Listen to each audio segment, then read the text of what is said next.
தேவன் எனக்கு திறந்த வாசலை வச்சிருக்கிறாரு, என் வாழ்க்கை இதுவரை இருந்தது மாதிரி இருக்காது, நான் அடுத்த லெவலுக்கு போவேன் என்பதை கேட்கணும். அப்புறம் அதை விசுவாசிக்கணும். அப்புறம் சொந்தம் பாராட்டி பார்க்கணும். கர்த்தர் உங்க கையில இந்த அந்த அத்தாரிட்டி கொடுத்திருக்கிறாங்க. ஜெபிக்கும் போது பரலோகத்துல எது திறந்திருக்கிறதோ அதை திறக்கலாம், பரலோகத்துல எது தடை செய்யப்பட்டிருக்கிறதோ அதை நீங்கள் தடை செய்யலாம். நம்பிக்கையின் வாசல், நிறைவின் வாசல் உண்டாகும். அவர் ஓபன் பண்ணிட்டு ஆவி மண்டலத்தில் சொல்லியாச்சு. அடுத்து நம்ம விசுவாச மண்டலத்தில் விசுவாசிக்கணும், சொந்தம் பாராட்டணும், கிளைம் பண்ணணும், ஜெபிக்கணும், துதிக்கணும்.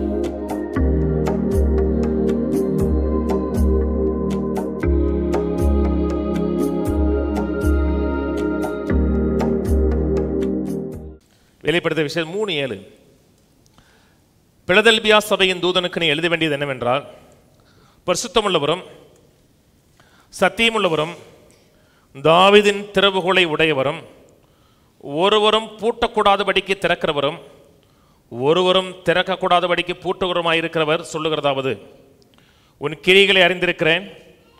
உனக்கு கொஞ்சம் பலன் இருந்தும் நீ என் நாமத்தை மறுதலியாமல் என் வசனத்தை கை கொண்டபடியினாலே இதோ திறந்த வாசலை உனக்கு முன்பாக வைத்திருக்கிறேன், அதை ஒருவனும் பூட்ட மாட்டான். இயர் ஆஃப் ஓப்பன் டோர்ஸ்னு பேச ஆரம்பித்தோம். அக்டோபர் மாதம் நான் தனியாக உட்காந்துருக்கும் போது கர்த்தர்ட்ட பேசுகிற பழக்கம் இருக்குது எனக்கு. ஜெபம் பண்ணும்போது மட்டும் இல்லை, சில சிந்திக்கும் போதும் கர்த்தர்ட்ட பேசக்கூடிய, கர்த்தருடைய வார்த்தையை புரிந்து கொள்ளக்கூடிய அந்த கான்சியஸ்னஸ் இருக்குது.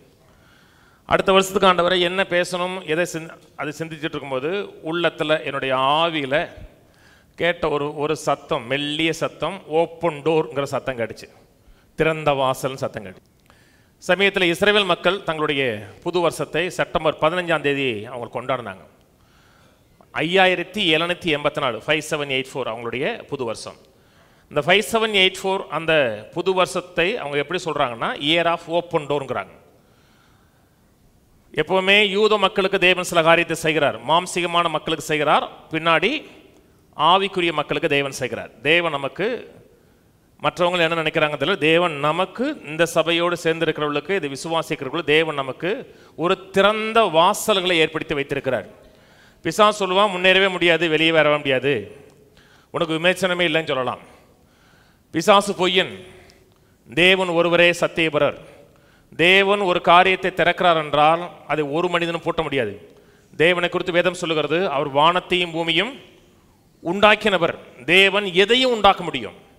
எல்லா கதவுகள் அடைக்கப்பட்டிருந்தாலும் சரி, நீ வெளியே வருவதற்கான வாய்ப்பே இல்லாத மாதிரி இருந்தாலும் சரிதான், தேவன் நமக்காக ஒரு திறந்த வாசலை உண்டாக்க முடியும். ஏனென்றால் தேவன் கிரியேட் பண்ணுகிறவர், உண்டாக்குகிறவர். குறைவிலிருந்து நிறைவில் வரக்கூடிய ஒரு வாசலை தேவன் ஏற்படுத்தி கொடுக்க முடியும். இல்லாமையிலிருந்து பரிபூர்ணத்துக்கு நேராக கொண்டு போகக்கூடிய ஒரு வாசலை ஏற்படுத்தி கொடுக்க முடியும். கடனிலிருந்து கடன் கொடுக்கக்கூடிய லெவலுக்கு ஒரு வாசலை ஏற்படுத்தி கொடுக்க முடியும். வியாதி படுக்கையிலிருந்து விடுதலை கொண்டு வந்து வியாதியே இல்லை, சுகமாக இருக்கிறோம், ஆரோக்கியமாக இருக்கிற வாசலை தேவன் ஏற்படுத்தி கொடுக்க முடியும். தேவனால் கூடாத காரியம் ஒன்றுமில்லை. தேவன் சொல்லுகிறார் என்றால் அதை நாம் கணக்கில் எடுத்துக்கொள்ள முடியும்.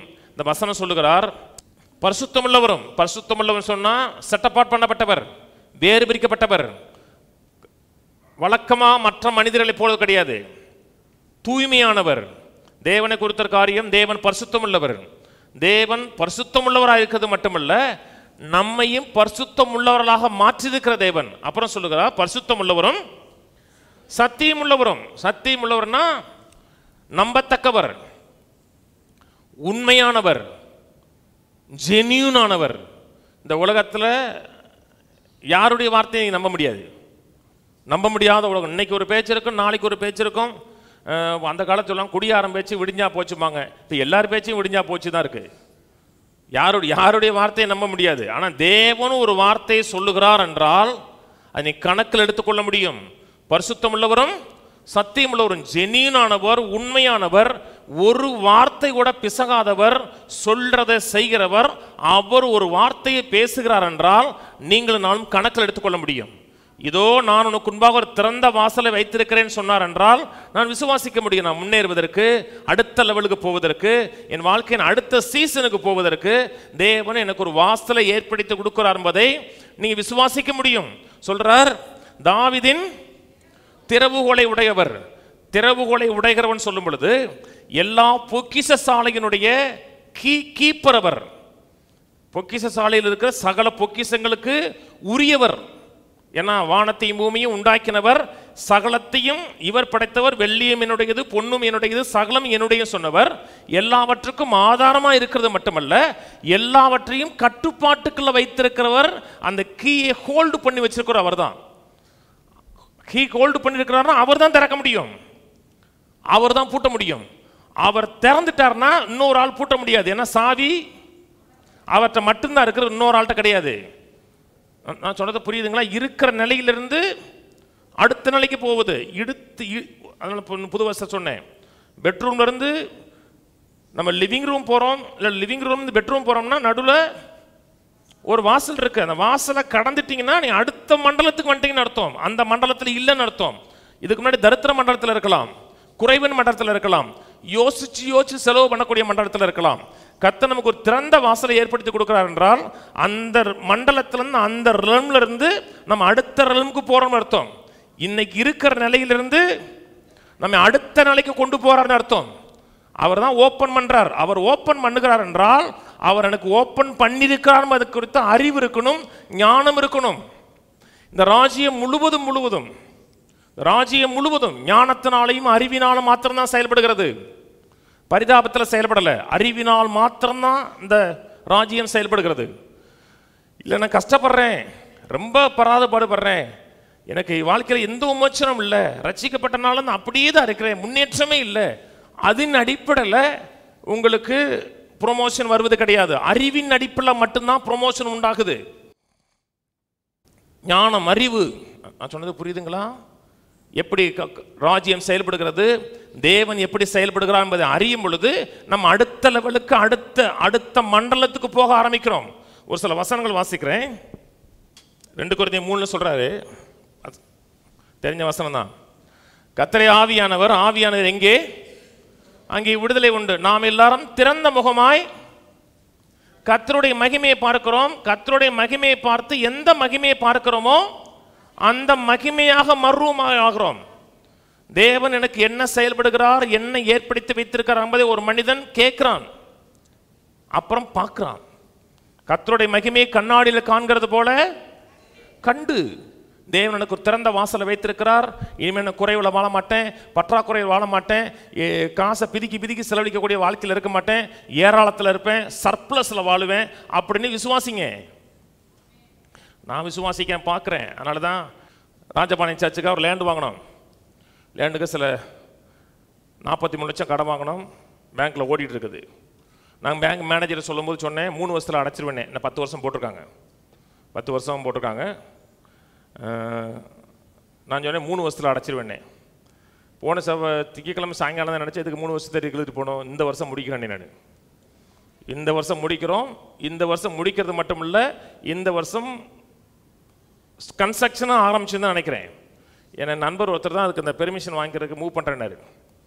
அன்றைக்கி திங்கக்கிழமை கூப்பிட்டேன் அவர்கிட்ட, என்னங்க அப்படியே இருக்குன்னு. நான் இல்லைங்க கொஞ்சம் நீங்கள் நான் பெர்மிஷன் வாங்கி கொடுத்துருவேன், 2 வருஷத்தில் கட்டணும்னாரு. 2 வருஷத்தில் கட்டி முடிக்கணும், 2 வருஷத்தில் பெர்மிஷன் 2 வருஷம் கட்டணும். கட்டுறதுன்னா 1 கோடி ஆகும். நீங்கள் ஆரம்பிச்சிருங்கன்ட்டே. நான் ஆரம்பிச்சிருங்க, லோனை அடைக்கிறோம், கட்டவும் செய்கிறேன்னே. அப்படி எப்படி துணிஞ்சு சொல்கிறீங்கன்னா, கர்த்தருடைய மகிமையில் கண்டேன். நீங்கள் ஒரு காரியத்தை காண்கிறீர்கள் என்றால் உங்களுக்கு துணிச்சம் உண்டாகும்.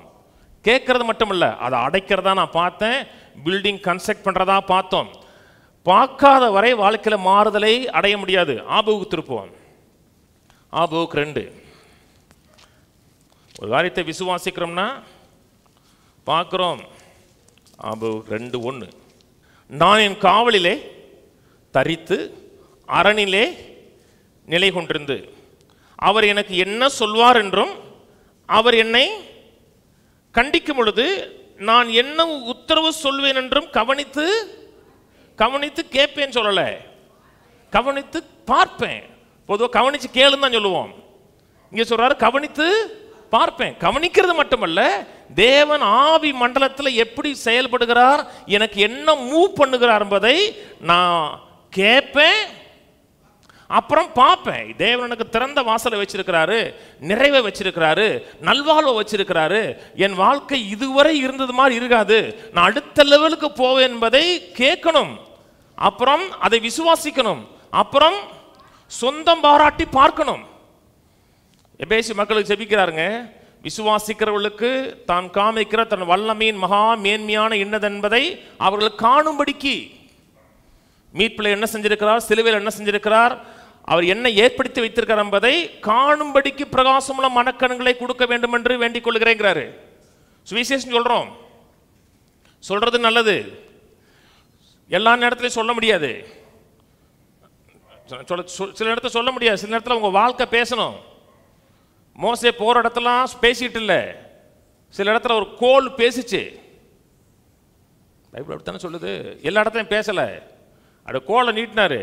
அதே மாதிரி உங்கள் வாழ்க்கை பேசணும், சில நேரத்தில் பேசணும், சில நேரத்தில் உங்கள் வாழ்க்கை பேசணும். படிக்கிறோம், இதான் தேவன் எனக்கு ஆயத்தம் பண்ணி வைத்திருக்கான்னு பார்க்குறோம். நல்ல கவனிங்க, வாழ்க்கையில் வெற்றிக்கு முன்னேற்றத்திற்கு அதி முக்கியமான காரியம் தேவனோட வார்த்தை. தேவனோட வார்த்தையை குறித்த அறிவு, தேவனோட வார்த்தையில் தேவன் என்ன நமக்கு ஏற்படுத்தி வைத்திருக்கார் என்பதை பார்க்கிறோம், விசுவாசிக்கிறோம், அது என் வாழ்க்கையில் நடக்கும் என்று எதிர்பார்க்கிறோம். கவனிக்கிறீங்க? தீமோத்தேயு குறித்து வேதம் சொல்கிறது, உன்னை சிறு வயதிலிருந்து ஞானம் உள்ளவனாக்கத்தக்க வேத வாக்கியங்களை அறிந்திருக்கிறாங்கிறாரு. படிச்சீங்களா? உன்னை ஞானம் உள்ளவனாக்கத்தக்க வேத வாக்கியங்கிறாரு. எது நம்ம ஞானமா மாத்துறது? வேத வாக்கியங்கள். வேத வாக்கியம் தான் ஞானமா மாத்துறது. எப்படி செயல்படுவது, என்ன செய்வது என்பதை குறித்த அறிவையும் ஞானத்தை நம்ம ஏற்படுத்தி கொடுக்கிறது தேவனோட வார்த்தை. தேவனுக்கு ஒரு திறந்த வாசலை ஏற்படுத்தி கொடுக்கிறாருங்க. எதை சொல்லி கொடுக்குறோம்? தேவனோட வார்த்தை. தேவனோட வார்த்தையை படிக்கிறோம், வார்த்தை விசுவாசிக்கிறோம், வார்த்தை என்னை மாத்துது. ஒரு மனிதன் கடவுள் அறியாதவன் இப்பதான் கடவுளை அறிஞ்சிட்டு பைபிள் படிச்சுட்டு வரான், கர்த்தர் ஆசீர்வதிப்பாராம், கர்த்தர் உயர்த்துவாராம் அப்படின்னு படிச்சுட்டு வரான். அவன் படிச்சதனுடைய ரியாலிட்டியை உங்க வாழ்க்கையில பார்க்கணும். அவன் பேப்பர்ல படிச்சதை உங்களுடைய வாழ்க்கையில, என்னுடைய வாழ்க்கையில பேக்கணும். அதனாலதான் வேதம் சொல்லுது, மற்றவர்களால் நீங்க வாசிக்கப்படும் நிருபங்கள் சொல்லுது. நான் சொன்னது புரியுதுங்களா? நம்ம பைபிள்ல எதை வாசிச்சானோ அதை என் வாழ்க்கையில மற்ற மனுஷன் பார்க்கக்கூடியதில் இருப்பதற்காக தான் கர்த்தர் உங்களை என்னைக்கு இந்த பூமியில வச்சிருக்கிறாரு. கழுவி சுத்தம் பண்ணி பரலோகம் கொண்டு போயிருக்காங்கல்ல, அதெல்லாம் இருக்கு. ஆனா எதுக்கு இங்க வச்சிருக்கிறாரு? இந்த தேவன் யார் என்பதை இந்த உலகத்துக்கு காமிக்கணும். அதுக்கு ஞானம் வேணும், அறிவு வேணும். வேதம் சொல்லுகிறது, என் ஜனங்கள் அறிவில்லாமல் சங்காரமாகிறார்கள். அதோட முடியல, அப்புறம் சொல்லுது, நீ அறிவை வெறுத்தாய். அந்த ஓசியா 4:6 எடுங்க. என் ஜனங்கள் அறிவில்லாமல் சங்காரமாகிறார்கள், நீ அறிவை வெறுத்த, ஆகையால் நீ ஆசாரியனாய் இராதபடிக்கு நானும் உன்னை வெறுத்து விடுவேன். நீ உன் தேவனுடைய வேதத்தை மறந்தாய், ஆகையால் நானும் உன் பிள்ளைகளை. இது பழைய ஏற்பாட்டு காலத்தில் இருக்கிற காரியம், நம்ம செய்கிற நடிப்பில் தான் கர்த்தர் டீல் பண்ணுவார். அந்த பிரமாணம் அப்படி. பழைய ஏற்பாட்டு காலத்தில் ஒரு ஆசாரியன் தேவனை வெளிப்படுத்தி காமிக்கணும். தேவன் எப்படிப்பட்டவருங்க யார்கிட்ட பார்க்க முடியும்னா ஆசாரியன்ட்ட பார்க்கணும். ஆசாரியனை பார்க்கும்போது ஆசாரியன் தேவனை பிரதிபலிக்கல. ஏன் தேவனை பிரதிபலிக்கிறேன்னா வேதத்தை மறந்துட்டாங்க. வேதத்தை படிக்கணும், விசுவாசிக்கணும், வேதத்தின் அறிவை படித்து அந்த அறிவை இந்த உலகத்துக்கு காமிக்கக்கூடிய ஆளாக இருக்கணும். தேவனுக்கு திறந்த வாசலை வச்சிருக்கிறாரு, நான் நிறைவில் இருப்பேன், கடந்த மாதிரி வாழ்க்கை இருக்காது, நான் அடுத்த லெவலுக்கு போவேன், முன்னேறி போவேன், தொழிலில் அடுத்த லெவலுக்கு போவேன் அப்படிங்கிறத விசுவாசிக்கணும், அப்புறம் காண்கணும். லூக்கா 11 எடுப்போம், 52. நியாயசாஸ்திரிகளே உங்களுக்கு ஐயோ, அறிவாகிய திறவுகோலை எடுத்துக்கொண்டீர்கள், நீங்களும் உட்பிரவேசிக்கிறதில்லை, உட்பிரவேசிக்கிறவர்களையும். அவன் ஒருத்தன் தான் காலத்தில் வேதத்தை வச்சிருந்தான், அறிவாகிய திறவுகோல் இருந்துச்சு. அந்த திறவுகோலை வச்சு அவன் இயேசுவையும் பார்க்கல, அடுத்தவனையும் பிரவேசிக்க விடலை. திறவுகோல் என்னென்பு அறித்து கொள்ளணும். இன்னைக்கு தான் பேசுகிறேன், திறந்த வாசலுக்கான திறவுகோள்களை தான் பேச போகிறேன். கர்த்தர் நமக்கு ஒரு ஓப்பன் டோர் வைத்திருக்கிறார், போங்க அப்படின்னு சொன்னால் மட்டும் பதில் கிடையாது. உள்ள எப்படி பிரவேசிப்பது, ஒரு வாசலுக்கு முன்பாக நின்று கொண்டு எப்படி சாவியை ஓப்பன் பண்ணுவது என்பதை அறிந்து கொள்ளணும். ஞானம் முக்கியங்க. 1 நாளாம் புத்தகத்தில் இசக்கார் சந்ததி குறித்து பேசுகிறது. 1 நாளாகமம் 12:32 இசக்கார் சந்ததி மட்டும் காலங்களை அறிந்து கொள்வார்கள் இருக்கு. வீட்டில் படிச்சு பாருங்க. 1 நாளாகமம் 12:32 இசக்கார் கோத்திர மக்கள் காலங்களை அறிந்து கொள்வார்கள். தேவன் எப்படி மூவ் ஆகிறார். இசக்கார் புத்திரரில் இஸ்ரவேல் செய்ய வேண்டியது இன்னதென்று அறிந்து காலாகாலங்களுக்கு தகுந்த யோசனை சொல்லத்தக்க தலைவர்கள் 200 பேரும் அந்த காலத்துக்கு ஏற்ற யோசனைகளை சொல்லுவாங்க. இதான் தேவன் நமக்கு மூவ் ஆகிற நேரம், தேவன் நமக்கு ஒரு முன்னேற்றத்துக்கு ஒரு டோரை ஓப்பன் பண்ண நேரம் என்பதை காலத்தை அறிந்து அந்த காலத்தில் செயல்படுகிற மக்கள். ஏர்போர்ட் போறீங்கன்னா 12:55 டெபார்ச்சர் டைம் போட்டான். நீங்கள் 12:45 போகலாம். வாசலில் போனோடனே செக்யூரிட்டி இருப்பார், நீங்கள் போங்க, அது போயிடுச்சுன்னு விட்டுருவார். 1 ஹவருக்கு குறைஞ்சது டொமஸ்டிக்னா 1 ஹவருக்கு முன்னாடி இருக்கணும். இன்டர்நேஷ்னல் ஃப்ளைட்னா அட்லீஸ்ட் 1.5 மணி நேரத்துக்கு முன்னாடி இருக்கணும். நான் சொன்னது புரியுதுங்களா?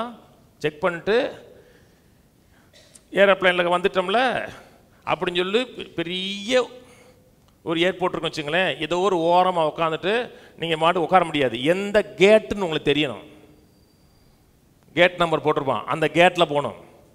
நான் சொன்னது புரியுதுங்களா? டிரான்சிஸ்ட் போட்டுக்கோம். இப்போ இங்கேருந்து எருசலேம் போகிறீங்கன்னு வச்சுங்களேன், இங்கேருந்து ஃபஸ்ட்டு ஃப்ளைட்டு டெல்லிக்கு போகிறீங்க, டெல்லியிலேருந்து அப்புறம் டிரான்சிஸ்ட் கொடுத்து உங்களுக்கு அடுத்த ஃப்ளைட்டு எருசலேம் போகுதுன்னு வச்சுங்களேன். நீங்கள் உங்கள் பெட்டி படிக்கலாம் அடுத்த ஃப்ளைட்டில் மாற்றிடுவாங்க, நீங்கள் எடுத்துகிட்டு போகலாம். எந்த இடத்துல உங்களுக்கு டோர் இருக்குது, எந்த கேட் இருக்குன்னு அங்கே போய் உட்காரணும். நான் சொன்னது புரியுதுங்களா? கேட் கொடுத்துருவாங்க, இந்த கேட்லாம் சொல்லணும். போனவுடனே எந்த கேட்டுன்னு சொல்லுவான். அதே மாதிரி தேவன் நமக்கு ஒரு கேட்டை ஓப்பன் பண்ணியிருக்கிறாருன்னா அந்த கேட்டில் அவேர்னஸாக இருக்கணும். திறந்தா நம்ம உள்ளே விடுவார்ல, நம்ம கொண்டு போக மாட்டாரா? அவர் தான் சொல்லிட்டார்ல, சொல்லியும் செய்யாத இருப்பாரா? வசனத்தை நிறைவேற்றாமல் இருப்பாரா? ஆமாம். விசுவாசத்தில் நம்முடைய ஆற்ற வேண்டிய பணின்னு ஒன்று இருக்கு, நம்முடைய பங்குன்னு ஒன்று இருக்கு. ஆவி மண்டலத்தில் தேவன் எல்லாம் செய்து முடித்திருந்தாலும் அதனை விசுவாசிக்கணும், சொந்தமாராட்டணும், அதை நான் என்ஃபோர்ஸ் பண்ணணும். நான் என்ஃபோர்ஸ் பண்ணாத வரை என் வாழ்க்கையில் வரவே வராது. எல்லாருமே கர்த்தர் சுகமாக்கியிருக்கிறார். தழும்புகளால் நீங்கள், ஆனால் இன்னும் மக்கள் வியாதியஸ்தனாக தான் இருக்கிறோம். ஐஸ்வர்யவனாக்கி இருக்கிறான்னு சொல்லப்பட்டிருக்கு. கர்த்தர் ஐஸ்வர்யவனாக்கிட்டார். கர்த்தர் என்ன செய்வது, எப்படி சொந்தமாராட்டுவது, எப்படி நான் அப்ளை பண்ணுவது? கீ தெரியணும். கீ தெரியலன்னா ஆதியாகமம் புத்தகத்தில் லோத்து வீட்டுக்கு அந்த தேவதூர்கள் வர்றாங்க பார்த்தீங்களா?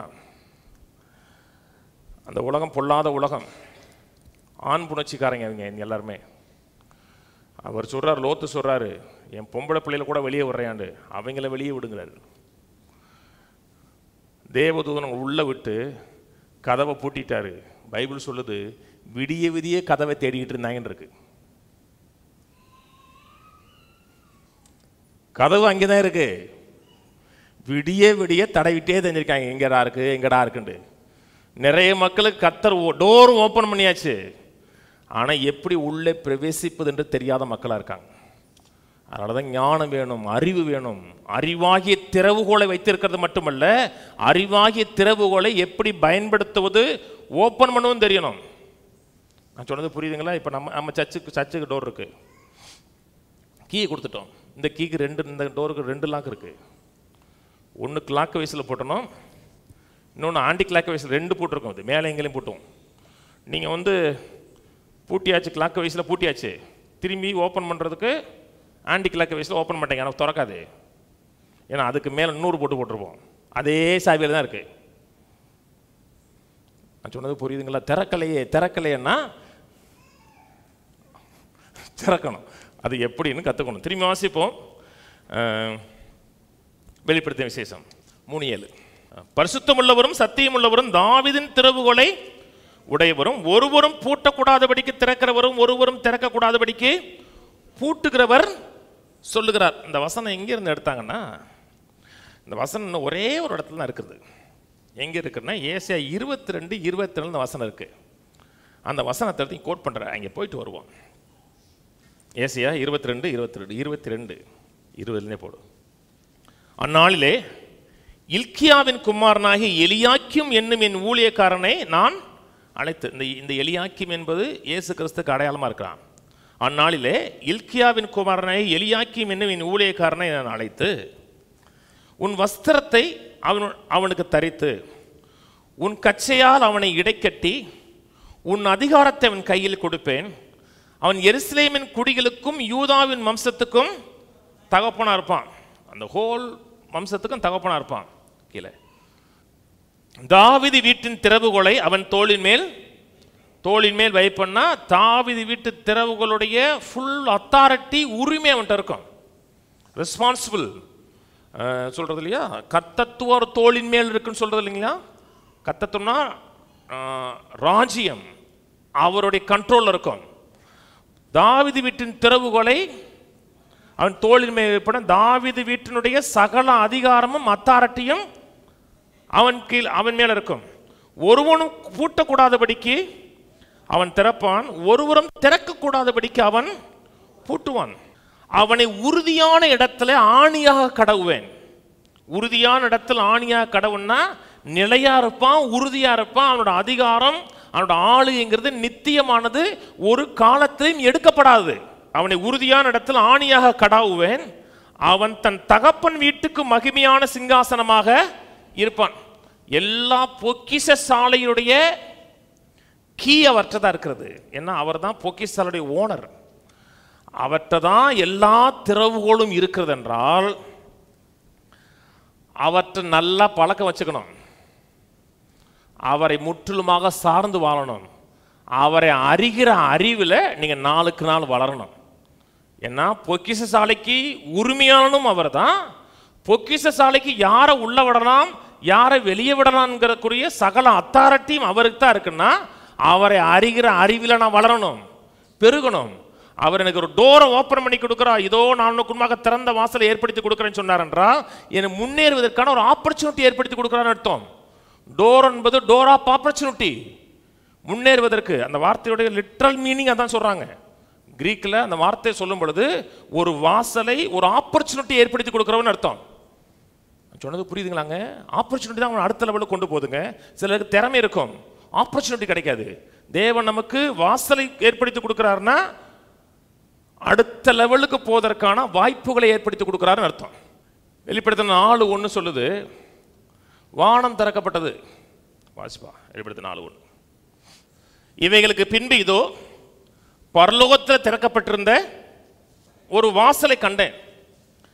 முன்னே எக்கால சத்தம் போல என்னுடனே பேச நான் கேட்டிருந்த சத்தமானது, இங்கு ஏறி வா, இவைகளுக்கு பின்பு சம்பவிக்க வேண்டியவை உனக்கு காண்பிப்பேன். அதுக்கப்புறம் தான் ரெவலேஷன் புத்தகத்தை குறித்து எல்லா சீக்கிரட்டும் எழுதுறார். வானம் பரலோகத்தில் திறக்கப்பட்டிருந்த ஒரு வாசல், ஓப்பன் டோரை பார்க்குறேன். அதுக்கப்புறம் முடிவு காலத்தில் என்ன நடக்கும் என்பதை குறித்த எனக்கு ஒரு வெயில் ஓப்பன் ஆகுது, அந்த காரியங்களை காண்கிறேங்கிறார். ஒரு வாசல் திறக்கப்படும் பொழுதுதான் தேவன் நமக்கு ஆயத்தமனை வைத்திருக்கிற நிறைவை அனுபவிக்க முடியும், அந்த மண்டலத்துக்குள்ளே போக முடியும். அப்போஸ்தலனாகிய பவுல் சொல்றாரு, இதோ எனக்கு பெரிதும் அனுகூலமான வாசல் கர்த்தரால் திறக்கப்பட்டிருக்கிறாரு. பெரிதும் அனுகூலமானது. அனுகூலமானதுன்னா தயவுள்ளது, கிருபை உள்ள ஒரு வாசல் திறக்கப்பட்டிருக்கிறது. இத்தனை காலம் அடைக்கப்பட்டிருந்துச்சு, இப்பொழுது எனக்கு திறக்கப்பட்டிருக்குங்காரு. இதுக்கு முன்னாடி திறக்கப்படல, லாக் ஆயிருந்துச்சு, இப்போ ஓப்பன் ஆகுது. சில நேரத்தில் பல காலங்களும் அடைக்கப்பட்டிருக்கலாம். தேவன் நமக்காக ஒரு ஓப்பன் டோரை ஏற்படுத்தி கொடுக்கிறார் என்றால், என் வாழ்க்கையின் நோக்கத்தை நிறைவேற்றுவதற்கான ஆப்பர்ச்சுனிட்டியை தேவன் ஏற்படுத்தி கொடுக்கிறார்னு அர்த்தம். விசுவாசிக்கணும், விசுவாசிக்கணும், அதில் சொந்தம் பாராட்டணும். இது தேவன் எனக்காக வைத்திருக்கிற வாய்ப்புகள் என்பதை அறிந்து கொள்ளணும். போன வாரம் முடிக்கும்போது சொன்னேன், புது வருஷத்தில் முடிக்கும்போது சொன்னேன், இன்னைக்கு 2 கீ சொல்லுவேன். ஒரு கீ இல்லை, 2 கீ. ஏன்னா வாசல்கள் இருக்கு, அதே மாதிரி பல கீஸ் இருக்கு. 2 கீ மட்டும் நீ சொல்லுவேன். லூக்கா 11 இயேசு ஜெபிக்க சொல்லி கொடுக்குறாரு. நீங்க ஜெபிக்க வேண்டிய விதமாவது, ஏன்னா இவருடைய ஜெபத்துக்கு வானம் திறக்கப்படுகிறது, பதில் வருது. என்ன கேட்டாலும் இன்ஸ்டன்டா பதில் வந்துடுது. மாறுதல், சூழ்நிலைகள் மாறுதல் உண்டாகுது. உடனே இவன் ஜெபிச்சிருக்கான், இவன் ஜெபத்தில் ஒண்ணுமே நடக்கல. ரொம்ப மக்களோட ஜெபம் அப்படித்தான் இருக்குது. ஜெபிச்சோம், ரிசல்ட் இல்லை. ஆனால் இவர் ஜெபிச்சார், பதில் வருது. உடனே ஒரு பேட்டர்ன் சொல்லி கொடுக்குறார். ஒரு நடுராத்திரியில் ஒரு சிநேகிதன் ஒருத்தன் வீட்டுக்கு வந்திருக்கிறான். அவனுக்கு முன்பாக வைப்பதற்கு ஒன்றும் இல்லை. பக்கத்து வீட்டில் இவருடைய இன்னொரு சிநேகிதன் இருக்கான். அவன் வீட்டில் எல்லாம் இருக்குது, பூர்த்தியாக இருக்குது. அவன் வீட்டில் தட்டுறான். தட்டும்போது சிநேகிதன் சொல்கிறான், உனக்கு நான் கொடுக்க முடியாது. ஏன் கொடுக்க முடியாதுன்னா கதவை பூட்டியிருக்கிறான்.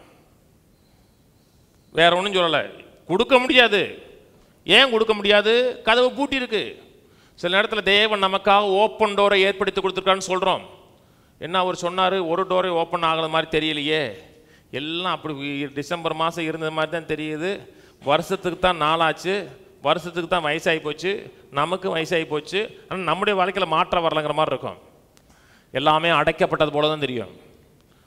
ஆனால் அந்த சிநேகிதன் அந்த இடத்துல உறுதியாக இருந்து, தமிழில் அவன் வருந்தி கேட்கறது நிமித்தம் போட்டிருக்கு. வருந்தி கேட்கறதுனா பிச்சை எடுக்கிறது கிடையாது, பெர்சிஸ்டண்டாக கேட்கறது, உறுதியாக நிற்கிறது. இது எனக்காக ஆயத்தம் பண்ணது, எனக்கு வேண்டியது உள்ள இருக்கிறது, நான் அதை பெறுகிற வரை விடமாட்டேன் என்று கன்சிஸ்டண்டாக கேட்டது நிமித்தம், அவன் நண்பனாக இருக்கிறது நிமித்தம் இல்லை, அந்த உறுதியாக நிற்கிறான். தேவன் எனக்கு ஓப்பன் டோரை ஏற்படுத்தி கொடுக்குறான்னு விசுவாசிங்கன்னா, இந்த வருஷம் முடியும் போது என் வாழ்க்கையில் நெக்ஸ்ட் லெவல் இருக்கணும். பொருளாதாரத்தில் இருக்கணும், சுகத்தில் இருக்கணும், குடும்ப சந்தோஷத்தில் இருக்கணும், இத்தனை நாள் எதிர்பார்த்த வாழ்க்கையினுடைய நிறைவில் நான் வாழணுங்கிற வாஞ்ச இருக்கணும். இல்லாட்டா அடுத்த வருஷம் உங்களுக்கு இப்படி தான் இருக்கும். பெர்சிஸ்டண்டாக இருக்கணும், பெற்றே ஆகணும், அனுபவிச்சே ஆகணுங்கிற அந்த விடாமுயற்சி இருக்கணும். அப்புறம் சொல்றாரு கீழே, மேலும் நான்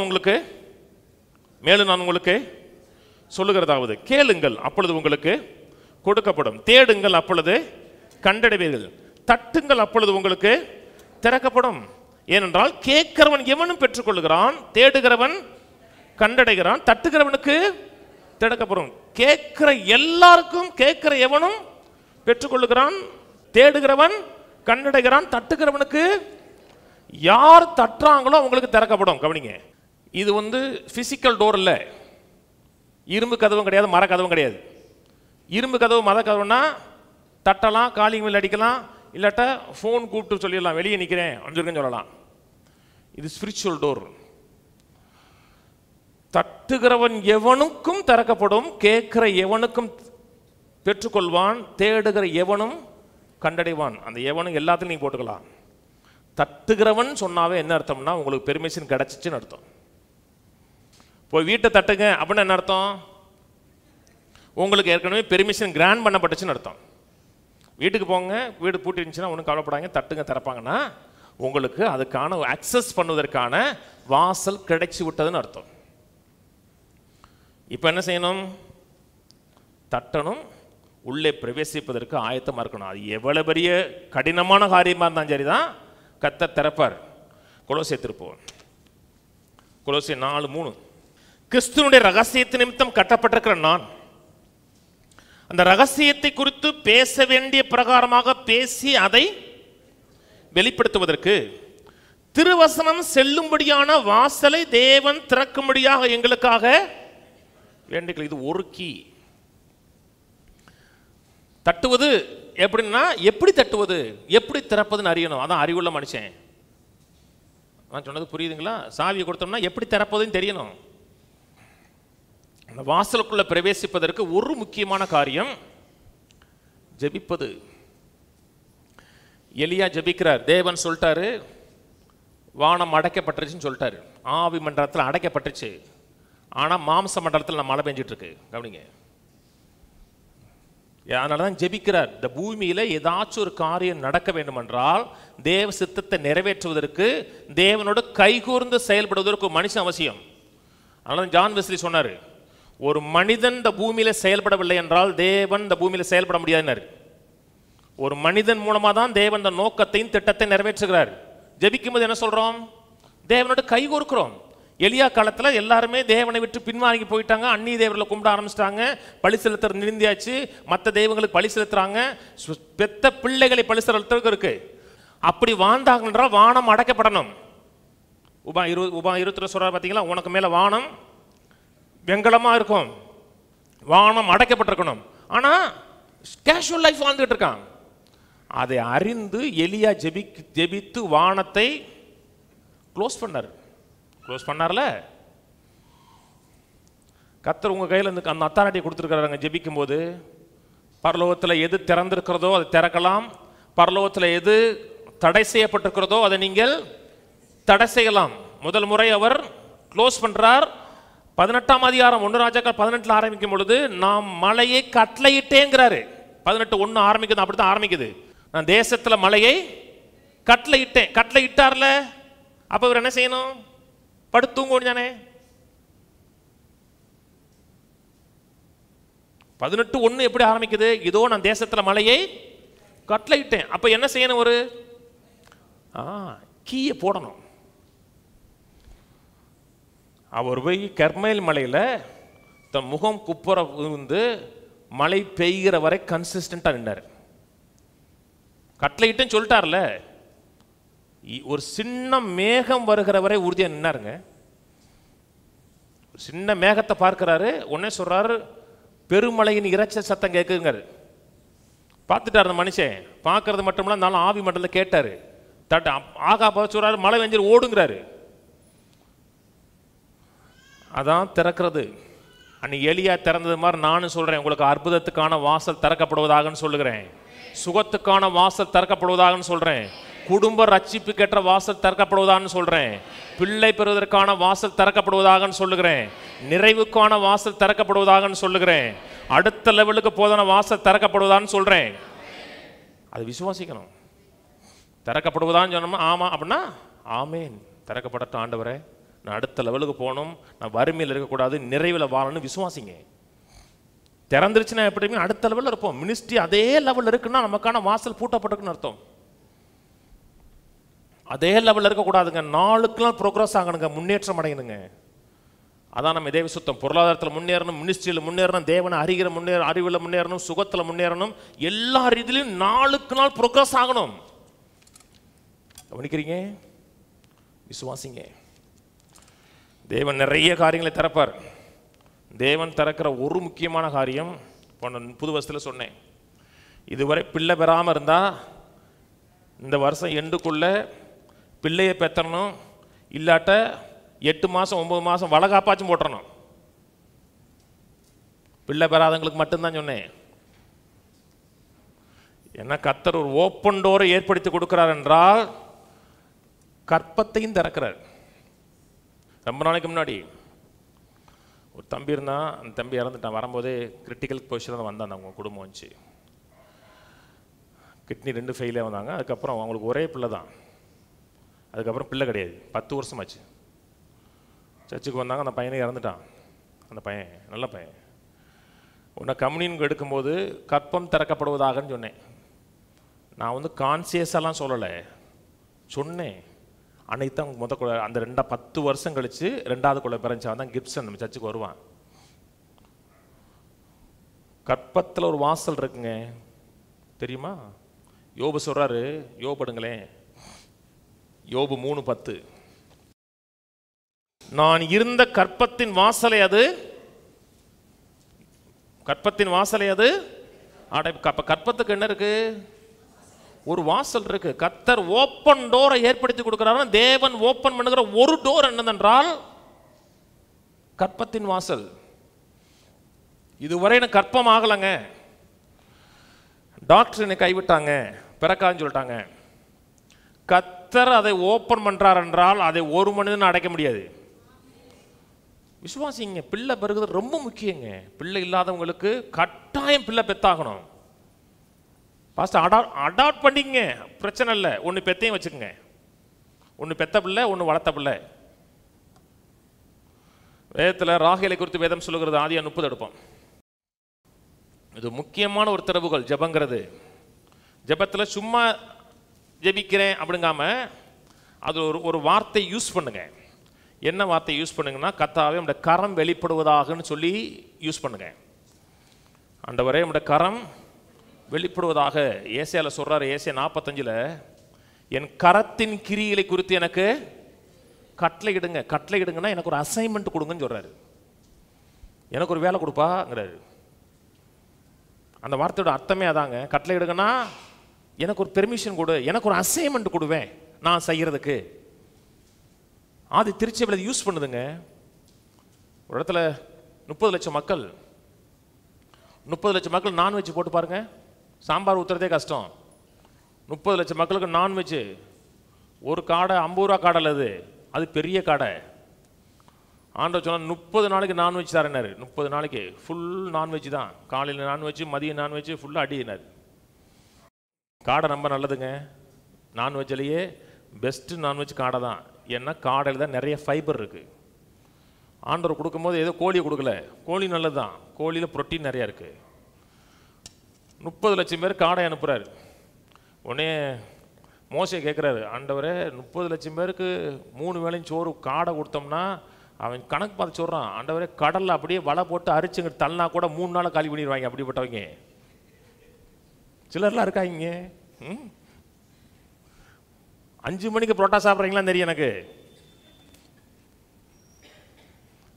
நைட்டு சாப்பிட்டு முடிச்சுட்டு 2 புரோட்டா இருந்துச்சுன்னா காலையில் எழுந்திரிச்சோன்னா பல்ல விளக்கிட்டு புரோட்டா திங்கிறவங்களாம் இருக்காங்க.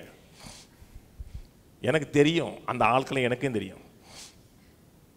5 வாரம் அப்படியே அரிச்சு போட்டால் கூட தின்னோன்னா கத்த சொன்னார், என் கரம் குறுகி விட்டதான்னு கேட்டார். யார் கேட்டா? கத்தர் தான் கேட்டார். என்னால் ஒரு டோர் ஓப்பன் பண்ண முடியாதான்னு கேட்டார். எது இம்பாசிபிளாக தெரியுதோ ஜெபிக்கிறது மட்டும் இல்லை, கத்தாவே உடைய கரம் வெளிப்படுவதாக. அவருடைய கரம் தான் ஓப்பன் பண்ணுது, காரியங்களை மாறுதலாக அமைத்துது. ஆதி திருச்சபையில் யூஸ் பண்ணுறாங்க. ஆதி திருச்சபையில் தடை பண்ணுறாங்க. அதாவது சுவிசேஷம் சொல்லக்கூடாதுன்னு பேதுருவை அப்போஸ்தலரை கூப்பிட்டு தடை பண்ணும் பொழுது அந்த வசனம் வாசிங்களேன். ஆதி 30 வச்சுக்கோங்க. அப்போஸ்தலர் 4ஆம் அதிகாரம் 29ஆம் வசனம் வாசிக்கிறேன்.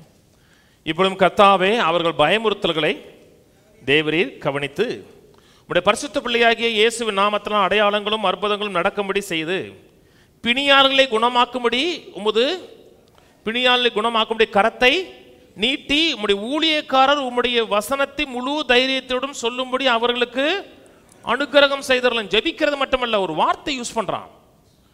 உம்முடைய கரத்தை நீட்டி, கரத்தை நீட்டினா உம்முடைய வல்லமை யூஸ் பண்ணுங்கிறான். இங்கே சொல்றாங்க. அப்புறம் பயமுறுத்தி அனுப்பி விடுறாங்க, ஜெபம் பண்றாங்க. 5:18 அப்போஸ்தலர்களை பிடித்து பொதுவான சிறைச்சாலையில் வைத்தார்கள். கர்த்தருடைய தூதன் ராத்திரியில் சிறைச்சாலையின் கதவுகளை திறந்து அவர்களே, ஏன்னா இங்கே டோர் ஓப்பன் ஆகுது. ஏன்னா இங்கே ஒரு குரூப் ஜெபம் பண்ணுது. என்ன ஜெபம் பண்ணுதுன்னா, உம்முடைய கரம் வெளிப்படுவதாகன்னு ஜெபிக்குது. என்னென்ன காரியம் இம்பாசிபிளாக தெரியுதோ அதுக்கெல்லாம் ஆண்டவரே உடைய கரம் வெளிப்படுவதாக. திருநெல்வேலி மீட்டிங் நடந்துகிட்டு இருக்கு, வாக்குத்தத்த கூட்டம். நோட்ஸ் எழுதிக்கிட்டு இருக்கேன். ஒரு ஃபோன் வருது, 3:30 மணிக்கு ஃபோன் வருது. மதுலேருந்து ஃபோன் வருது, ஜிஹெச்லேருந்து. பிள்ளைக்கு வந்து டெங்கு ஃபீவரு, ஆக்சிஜனில் அந்த அந்த பிளேட்டில் இருக்கு பார்த்தீங்களா, தட்டணுக்கள் வந்து 30,000க்கு வந்துருச்சு. 30,000னா கிரிட்டிக்கல். 20,000 வந்துச்சுன்னா ஹோப் கிடையாதுன்னு அர்த்தம்.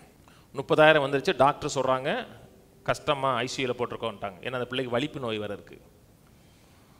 எனக்கு அம்மா அழுகிறாங்க, மக அழுகிறாங்க, பேத்தியாவுக்கு தான் பிரச்சனை. நான் அப்போ தான் நோட்ஸ் எடுத்துக்கிட்டு இருக்கேன். இதே வார்த்தை யூஸ் பண்ணேன், ஆண்டவரே உம்முடைய கரம் வெளிப்படுவதாகன்னு சொன்னேன். மறுநாளுக்கு அடுத்த நாள் அந்த பிள்ளை டிஸ்சார்ஜ். நீங்கள் எப்பப்பெல்லாம் இம்பாசிபிளாக தெரியுதோ அப்பப்பெல்லாம் ஜெபிக்கிற மாட்டேன். ஜெபிக்கிற ஆண்டவரே, இறங்குற ஆண்டவன் இல்லாமல் அத்தாரிட்டி யூஸ் பண்ணுங்க. பரலோகத்தின் திறவுகோல்கள் கையில் கொடுத்துருக்கேங்கிறாரு. அவருக்கு ஒரு கமாண்ட் கொடுங்க, ஒரு எனக்கு ஒரு ஆர்டர் கொடுங்கிறாரு, எனக்கு ஒரு அசைன்மெண்ட் கொடுங்கிறாரு. உடைய கரம் வெளிப்படுவதாக.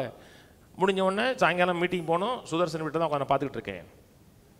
சுதர்சன் மக வியாதியோடு வந்தா, காய்ச்சலோட. அங்கிள் நான் வரலை, நான் படுத்துக்கிறேன்டா. ஆண்டவரே உடைய கரம் வெளிப்படுவதாகன்னு சொன்னேன். குளிச்சுட்டு அவளும் வந்துட்டா. காய்ச்சல் போயிடுச்சு. எதெல்லாம் இம்பாசிபிளாக தெரியுதோ இந்த வார்த்தை யூஸ் பண்ணுங்க. அந்த வார்த்தை என்ன என்பதை அறிந்து யூஸ் பண்ணுங்க. ஆதி 30க்கு வாங்க. ஆதி 30:22. தேவன் ராகேலை நினைத்தறினார். அவளுக்கு தேவன் செவி கொடுத்து அவள் கற்பம் தரிக்கும்படி செய்தார். அதுக்கு முன்னாடி ராகேலுடைய கற்பம் அடைச்சிருந்துச்சு. முதல் முறையாக ராகேல் இதுக்கு முன்னாடி ஜெபம் பண்ணான்னு எங்கேயுமே கிடையாது. ராகேலுக்கும் தேவனுக்கும் ஒரு நல்ல உறவு இருந்தது மாதிரி பைபிளில் எங்கேயுமே கிடையாது. அவங்க அப்பா வீட்டிலேருந்து வரும்பொழுது அப்பாவுடைய தெய்வத்தை கூப்பிட்டு வந்ததான் அவள். பிள்ளை இல்லை, ஏன்னா லேயால் பெற்று போட்டுகிட்டே இருக்கா, கண்டினியூஸாக பிள்ளை நடந்துகிட்டு இருக்கு. இவளுக்கு பிள்ளை இல்லை. ஆனால் கத்தரை நோக்கி முதல் முறையாக ஜெபிச்சிருக்கா. தேவன் ராகேலை நினைத்தருளினார், அவளுக்கு தேவன் செவி கொடுத்தார், அவள் கற்பம் தரிக்கும்படி செய்தார். தமிழில் கற்பம் தரிக்கும்படி செய்தான் இருக்கு. நீங்கள் ஆங்கில பைபிளில் படித்து பார்த்தீங்கன்னா கற்பத்தின் வாசலை திறந்தார்ன்னு இருக்கு. இன்னைக்கு பல மக்களுக்கு பல வாசல் அடைக்கப்பட்டிருக்கலாம். பெருக்கத்தின் வாசல் அடைக்கப்பட்டிருக்கலாம், வெற்றியின் வாசல் அடைக்கப்பட்டிருக்கலாம். எதெல்லாம் அடைக்கப்பட்டிருக்க மாதிரி தெரியுதோ அந்த கதவுகளை நோக்கி கர்த்தாவே உம்முடைய கரம் வெளிப்படுவதாக, எனக்காக அடைக்கப்பட்டிருக்கிற கதவுகள் இயேசு நாமத்தில் திறக்கப்படுவதாகன்னு சொல்லுங்க. ஜெபம் முக்கியமானதுங்க. 10 கற்பனையில் ஜெபம் இருக்கா? எந்த 11ஆவது கற்பனையாவா? 10 கற்பனையில் ஜெபம் இருக்கா? இல்லை. 10 கற்பனையில் ஜெபமே கிடையாது. 10 கற்பனை முழுது நம்ம செய்கிறதை பற்றி பேசுது. ஜெபங்கிறது செய்கிறது கிடையாது, தேவனுடைய கிருபையை சார்ந்திருப்பது. என்னால் முடியாத ஆண்டவரே உம்மால முடியும். என்னால் முடியும், நான் ஜெபிக்க வேணாம். என்னால் எது முடியாதோ அதை நான் ஜெபிக்கிறேன். ஆண்டவரே உம்முடைய கரம் வெளிப்படுவதாக, உம்மை சார்ந்திருக்கிற உம்முடைய தயவை வெளிப்படுத்துங்க ஆண்டவரேன்னா கர்த்தர் வாசலை திறந்து கொடுப்பார். இது கேட்டுட்டு போயிடாதீங்க.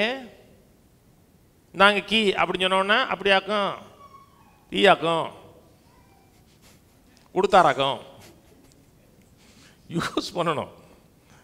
இது வாழ்க்கையில் நம்ம வெற்றி பெறுவதற்காக தேவன் வைத்திருக்கிற மிகப்பெரிய வல்லமையான ஒரு டோரை ஓப்பன் பண்ணக்கூடிய ஒரு கீ. ப்ரொமோஷன் அடையணும்னா ஆண்டவரே ப்ரொமோஷன் ஆவதற்கான தயவை ஏற்படுத்தி கொடுக்க ஆண்டவரே, நம்முடைய கரம் வெளிப்படுவதாக ஆண்டவரேன்னு சொல்லுங்க. எங்கே போனாலும் இந்த வார்த்தை யூஸ் பண்ணுங்க. ஆண்டவரே நான் முன்னேறுவதற்கான வாய்ப்புகளை உருவாக்கக்கூடிய நம்முடைய கரம் வெளிப்படுவதாக ஆண்டவரேன்னு ஜெபிங்க. கர்த்தர் ஜெபத்தை கேட்டிருந்து உங்களுக்கு வாசலை திறப்பார். பிள்ளை சரியில்லை பாஸ்டர், கண்ணு பொல்லாத பசங்களோடு பழகிறான், அவனுடைய நடத்தையே சரியில்லைன்னா கர்த்தர் கீ கொடுத்துருக்காரு உங்க கையில். தேவையில்லாத நண்பர்கள்ட்ட என் பிள்ளையை நீக்கி விடுங்க ஆண்டவரே, தயவை கொடுங்க ஆண்டவரேன்னு ஜெபிங்க. இந்த கரம் வெளிப்படுவதாகன்னு ஜெபிங்க. கர்த்தருக்கு நம்ம இன்ஃப்ளூயன்ஸ் இருக்குங்க, செல்வாக்கு இருக்குங்க நமக்கு. நம்ம மக்கள் ஜெபிக்கிற மாட்டாங்க. நான் பார்த்துக்கிறேன். நீங்கள் பார்த்துக்கிறீங்கன்னா உங்களுக்கு ஸ்ட்ரென்த் இருக்குன்னு அர்த்தம். என்னால் முடியாத ஆண்டவரே உம்மால் முடியும். உங்களால் பார்த்துக்கிறது வேற, உங்கள் கரம் செயல்படுகிறது வேற, அவர் கரம் செயல்படுகிறது வேற. சர்ச்சு டெடிகேஷன் இடத்துல பாஸ்டர் ஹாரி சொன்னதாக பாஸ்டர் சாலமன் ஒன்று சொன்னார். பாஸ்டர் சாம் தான் பிரசங்கம் பண்ணார். பாஸ்டர் சாலமன் ஒன்று சொன்னார். பாஸ்டர் ஹாரிஸ் வந்து ஒரு கதை சொன்னாராம். ஒரு சாக்லேட் கடையில் போய் ஒரு டப்பாவை நீட்டி அந்த கடைக்காரர் வந்து தம்பி சாக்லேட் எடுத்துக்கன்னாரான்.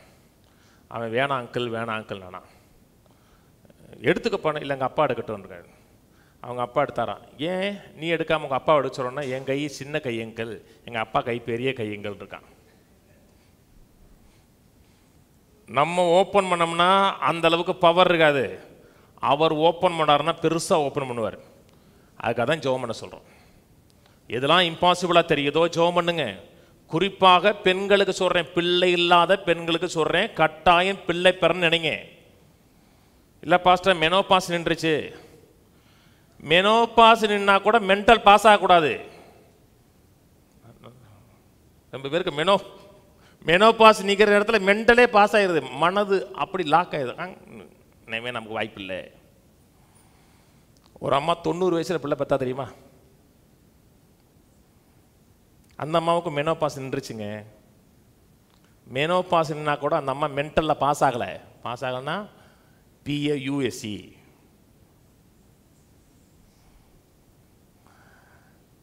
விசுவாசிங்க. டாக்டர் சொன்னாங்க, டாக்டர் அவங்க அறிவின் அடிப்படையில் சொல்கிறாங்க, நான் கர்த்தருடைய அறிவின் அடிப்படையில் சொல்கிறேன். எதுவுமே லேட் கிடையாதுங்க. பெண்ணா இருக்கீங்களா பாஸ்டர், கற்பப்பையை எடுத்துட்டாங்க, கற்பப்பையை உருவாக்கி கூட கொடுப்பாரு. ஏன்னா அவர் கிரியேட்டர், வானத்தையும் பூமியும் உண்டாக்கின தேவன். அப்போஸ்தலர் 16:6 அவர்கள் பிரியா கலத்தியா நாடுகளை கடந்து போன பொழுது ஆசியாவிலே வசனத்தை சொல்லாதபடிக்கு பரிசுத்த ஆவியானவர் தடை பண்ண பரிசுத்த ஆவியினாலே தடை பண்ணப்பட்டா டோர் போடுறாரு, இங்கே வேணாங்கிறாரு. எப்பவுமே ஆவியானுடைய லீடிங் வேணும். ஆவியானுடைய லீடிங் இல்லாமல் எதையுமே செய்யக்கூடாது. என்னன்னாலும் ஆவியான லீடிங் வேணும். ஆசியா உலகம் முழுவதும் சென்று சகல ஜாதியும் சீசராக்குன்னு கர்த்தருடைய திட்டம். ஆசியான்னு சொல்லும் பொழுது இந்த ஆசியா மைனர், குறிப்பாக துருக்கி ஏரியாது. துருக்கி போன்னு சொல்லும் பொழுது ஆண்டவர் அவர்களை தடை பண்றார். கீழே மீசியா தேசம் மட்டும் வந்து பித்தினியா நாட்டுக்கு போக பிரயத்தனம் பண்ணினார்கள். ஆவியானவர் அவர்களை அங்கேயும் போகல, அங்கேயும் போக வேணாம், போக விடல, போனாங்கிற வேணாங்கிறாரு. ஒவ்வொரு காரியத்தையும் செய்வதற்கும் தேவனை சார்ந்திருக்கணும், தேவனுடைய ஆவியானுடைய வழிநடத்தலை சார்ந்திருக்கணும். ஆவியானுடைய வழிநடத்தல் மட்டும் சார்ந்திருந்து நம்முடைய அழைப்பு என்னன்னு அறிந்து செயல்பட்டோம்னா பிரச்சனை வராது. பவுலுக்கு தேவன் கொடுத்த அழைப்பு புரஜாதி மக்கள் மத்தியில் ஊழியம் செய்யணும், அதான் அவருடைய அழைப்பு. ஆனால் யூத மக்கள்கிட்ட வரும்போதெல்லாம் பிரச்சனையை மட்டும்தான் சந்திச்சார், ஒன்றுமே சந்திக்கல. வெளி படிச்சுக்கிங்க, அவருக்கு அழைப்பு என்ன? புரஜாதி மக்கள் ஊழியம் செய்யணும். யூத ரீஜன்ல வந்து ஒரு ஊழியம் செய்ய நினைத்த போதெல்லாம் அவருக்கு அடியும் பிரச்சனையும் ஃபெயிலியர் மட்டும்தான் வந்துச்சு. சொன்னது புரியுதுங்களா? இவருக்கு அழைப்பு எங்கன்னா, பேதருக்கு அழைப்பு என்னன்னா யூதர்கள் மத்தியில் அந்த ரீஜன்ல சக்சஸா வந்தா ஃபர்ஸ்ட் பிரசங்கம் பண்ற 3000 பேர் ரசிக்கப்படுறான். யூதர்கள் எருசலேம்ல வந்து எல்லாம் படிச்சவங்க, பேதுரு படிக்காதவருங்க. நம்ம நினைச்சோம்னா என்ன பண்ணுவோம்னா, பவுலை தூக்கி எருசலேம்ல போடு, பேதுருவை தூக்கி அவுட்டர்ல போடணும். ஆனா கர்த்தருடைய வழி நடத்தல் வேற. இவனை உள்ள போட, அவனை வெளியே போடுனாரு. ஒவ்வொரு காரியத்தையும் கர்த்தரை சார்ந்துருங்க. கீழே 14ஆம் வசனத்துக்கு வந்துருங்க. கர்த்தர் பேசுவாருங்க. அலைன்ஸ் பார்க்கும்போது 2 போட்டோ வச்சுட்டு, ஆண்டவரே காமாட்சியா மீனாட்சியா, காமாட்சியா மீனாட்சியா, காமாட்சி நல்லா இருக்காளே, ஆனால் மீனாட்சி சொத்து பத்தா இருக்காளே, எது ஆண்டவரே? ரெண்டையும் வச்சுட்டு, ஆண்டவரே உங்களுடைய சித்தம் என்னன்னு கேளுங்க. நீ விருப்பம் இல்லாத காரியங்களை தடை பண்ணுங்க, நீங்கள் விருப்பமான காரியத்தை எனக்கு டோர் ஓப்பன் பண்ணுங்கன்னு கர்த்தர்ட்ட கேளுங்க. அவர் நடத்துவாருங்க. நீங்கள் 2ல் 1ங்கிறீங்க. அது 2ல் 1 தேர்ந்தெடுத்தாங்க தெரியுமா? 12வது அப்போஸ்தலனான ஒருத்தனை, அவ்வளோதான். அதுக்கப்புறம் வரவே இல்லை, லிஸ்டே இல்லை. கர்த்தரை சார்ந்துருங்க. 14. அப்பொழுது ஏத்திரா ஊராலும் ரத்தாம்பரம் விற்கிறவளும் தேவனை வணங்குறவளுமாகிய லீதியாள் என்னும் பேரில் ஒரு ஸ்திரீ கேட்டுக்கொண்டிருந்தாள். பவுல் சொல்லியவர்களை கவனிக்கும்படி கர்த்தர் அவள் இருதயத்தை, லீதியாளை குறித்து வேதம் சொல்லுகிறது, தேவனை இன்னும் தெரியாது, சுவிசேஷம் போல அவளுக்கு தெரிந்த அறிவின் அடிப்படையில் தேவனை வொர்ஷிப் பண்ணியிருக்காவ. தேவனை வொர்ஷிப் பண்ணியிருக்கா. இது இன்னொரு கீ. ஒன்று ஜெபம், இன்னொன்று தேவனை ஆராதிக்கிறது. தேவனை முழு இருதயத்தோடு சார்ந்து கொண்டு ஆராதிக்கிறது. பதிலை பார்க்காம பதிலுக்கு ஆதாரமாக இருக்கிறவரை பார்ப்பது. வணங்குறவருமாய் இருக்கிற லீதியாள் பேரில் ஸ்திரீ கேட்டுக்கொண்டிருந்தால் பவுல் சொல்லிகளை கவனிக்கும்படி கர்த்தர் இருதயத்தின் கதவை திறந்து விட்டார். அவள் குடும்பத்துக்கு ரட்சிப்புவதற்கு இருதயத்தின் வாசலை திறந்தார். அதனால தான் கொலோசியர் சொல்றாரு, திருவசனம் செல்லும்படியான வாசலை தேவன் திறக்க முடியாத ஜெபிங்கிறாரு. கொர்நேலின்னு ஒருத்தர் இருந்தார். முதல்ல சுவிசேஷம் யூத மக்களை தாண்டி ஃபர்ஸ்ட் கொர்நேலி வீட்டு தான் போகுது. அவ தான் புரஜாதி வீட்டுக்கு போனால் ஃபர்ஸ்ட் ஆளு. இத்தாலி தேசத்துக்கு போகுது. ஏன் அவர் வீட்டுக்கு போகுது? பைபிள் சொல்லுகிறது, அவன் தானம் பண்ணுகிறவனும் தேவனை நோக்கி ஜெபிக்கிறவனும் இருந்தான் இருக்கு. அவனுடைய ஜெபங்கள் தேவனுடைய சன்னிதானத்தில் வந்து எட்டுச்சு. இந்த உலகத்தில் ஏதோ ஒரு மூலையில் ஆள் நடமாட்டம் இல்லாத ஒரு காட்டில் ஒரு மனுஷன் இருந்து, ஆண்டவரே சாமினா யாரு, மெய்யான சாமினா யாரு, தெய்வம்னா யாரு அப்படின்னு நினைச்சோம்னா அவனை சந்திப்பதற்கு கர்த்தர் ஒரு ஆள் அனுப்புவார். இவன் அந்த வேண்டிட்டு இருக்காங்க. இவனுடைய ஜபங்கள் வந்து தேவனுடைய சன்னிதானத்தில் நினைத்தரலப்படுகிறது பைபிள் சொல்லுது. புரியுதுங்களா? காட்டில் இருக்கான், யாருமே இல்லைன்னா கூட ஒரு பாட்டிலுக்குள்ள ஒரு சுவிசேஷத்தை யாராவது அனுப்பி அடைச்சி வச்சிருப்பாங்க. பாஸ்டர் அவனுக்கு படிக்க தெரியலன்னா ஒரு டிரான்ஸ்லேட்டர் அனுப்புவார். எப்படியாவது சுவிசேஷம் உங்களுக்கு வருவதற்கான வாசலை கர்த்தர் தடுப்பார். அதுக்கப்புறம் அவங்களை ஜெயிலில் தூக்கி போடுறாங்க. வாசிப்போம். 16 உள்ளறைகளை கீழறையில் போடுறாங்க. 23. அதுக்கப்புறம் அவங்க சுவிசேஷம் சொல்கிறாங்கன்னு சொல்லி ஒரு பொண்ணை, குறி சொல்கிற பொண்ணை விடுதலையாக்குறாங்க. அதனால் பிடிச்சி உள்ளதுக்கு போட்டாங்க.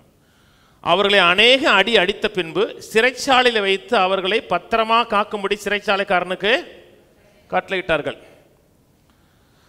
அவன் இப்படிப்பட்ட கட்டளையை பெற்று அவர்களை உட்காவலறைகளை அடைத்து அவர்கள் கால்களை தொழுமரத்தில் மாட்டி வைத்தான். உட்காவலறை அப்படின்னா அண்டர் கிரவுண்டில் இருக்க காவலறை, மேலே ஒரு ஜெயில் இருக்கும், அந்த ஜெயிலுக்கு கீழே இருக்கிற ஜெயிலு.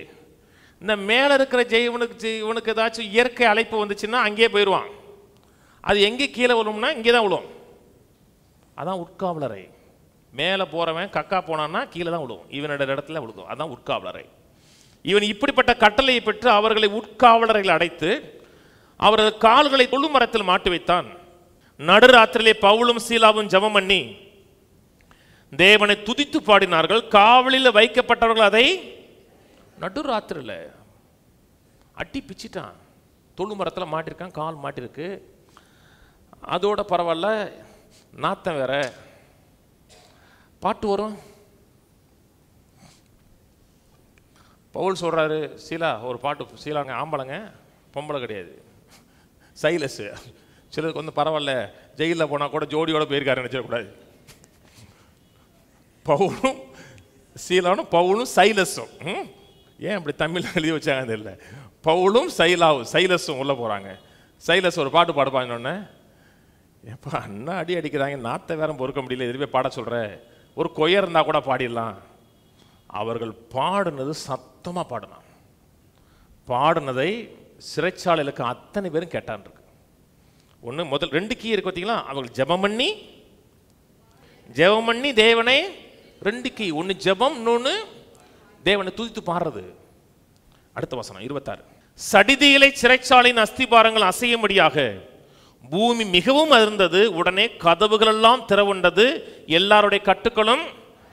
சடிதியிலே சடனா ஜெபிக்கிறான், துதிக்கிறான், இன்ஸ்டன்டா கதவு திறக்குது. பல நாட்கள் அடைக்கப்பட்டிருக்கலாங்க, வாய்ப்பே இல்லாமல் இருக்கலாங்க. கர்த்தரை நோக்கி முழு இருத்தோடு ஜெபிங்க, கர்த்தருடைய வல்லமை வெளிப்படும்படியாக ஜெபிங்க, கரம் வெளிப்படும்படியாக ஜெபிங்க, தேங்க்ஸ் பண்ணுங்க, முழு இருதயத்தோடு தேங்க்ஸ் பண்ணுங்க. திடீர்னு காரியம் மாறிடும். இப்படி இருந்தது அப்படி மாறிடும்.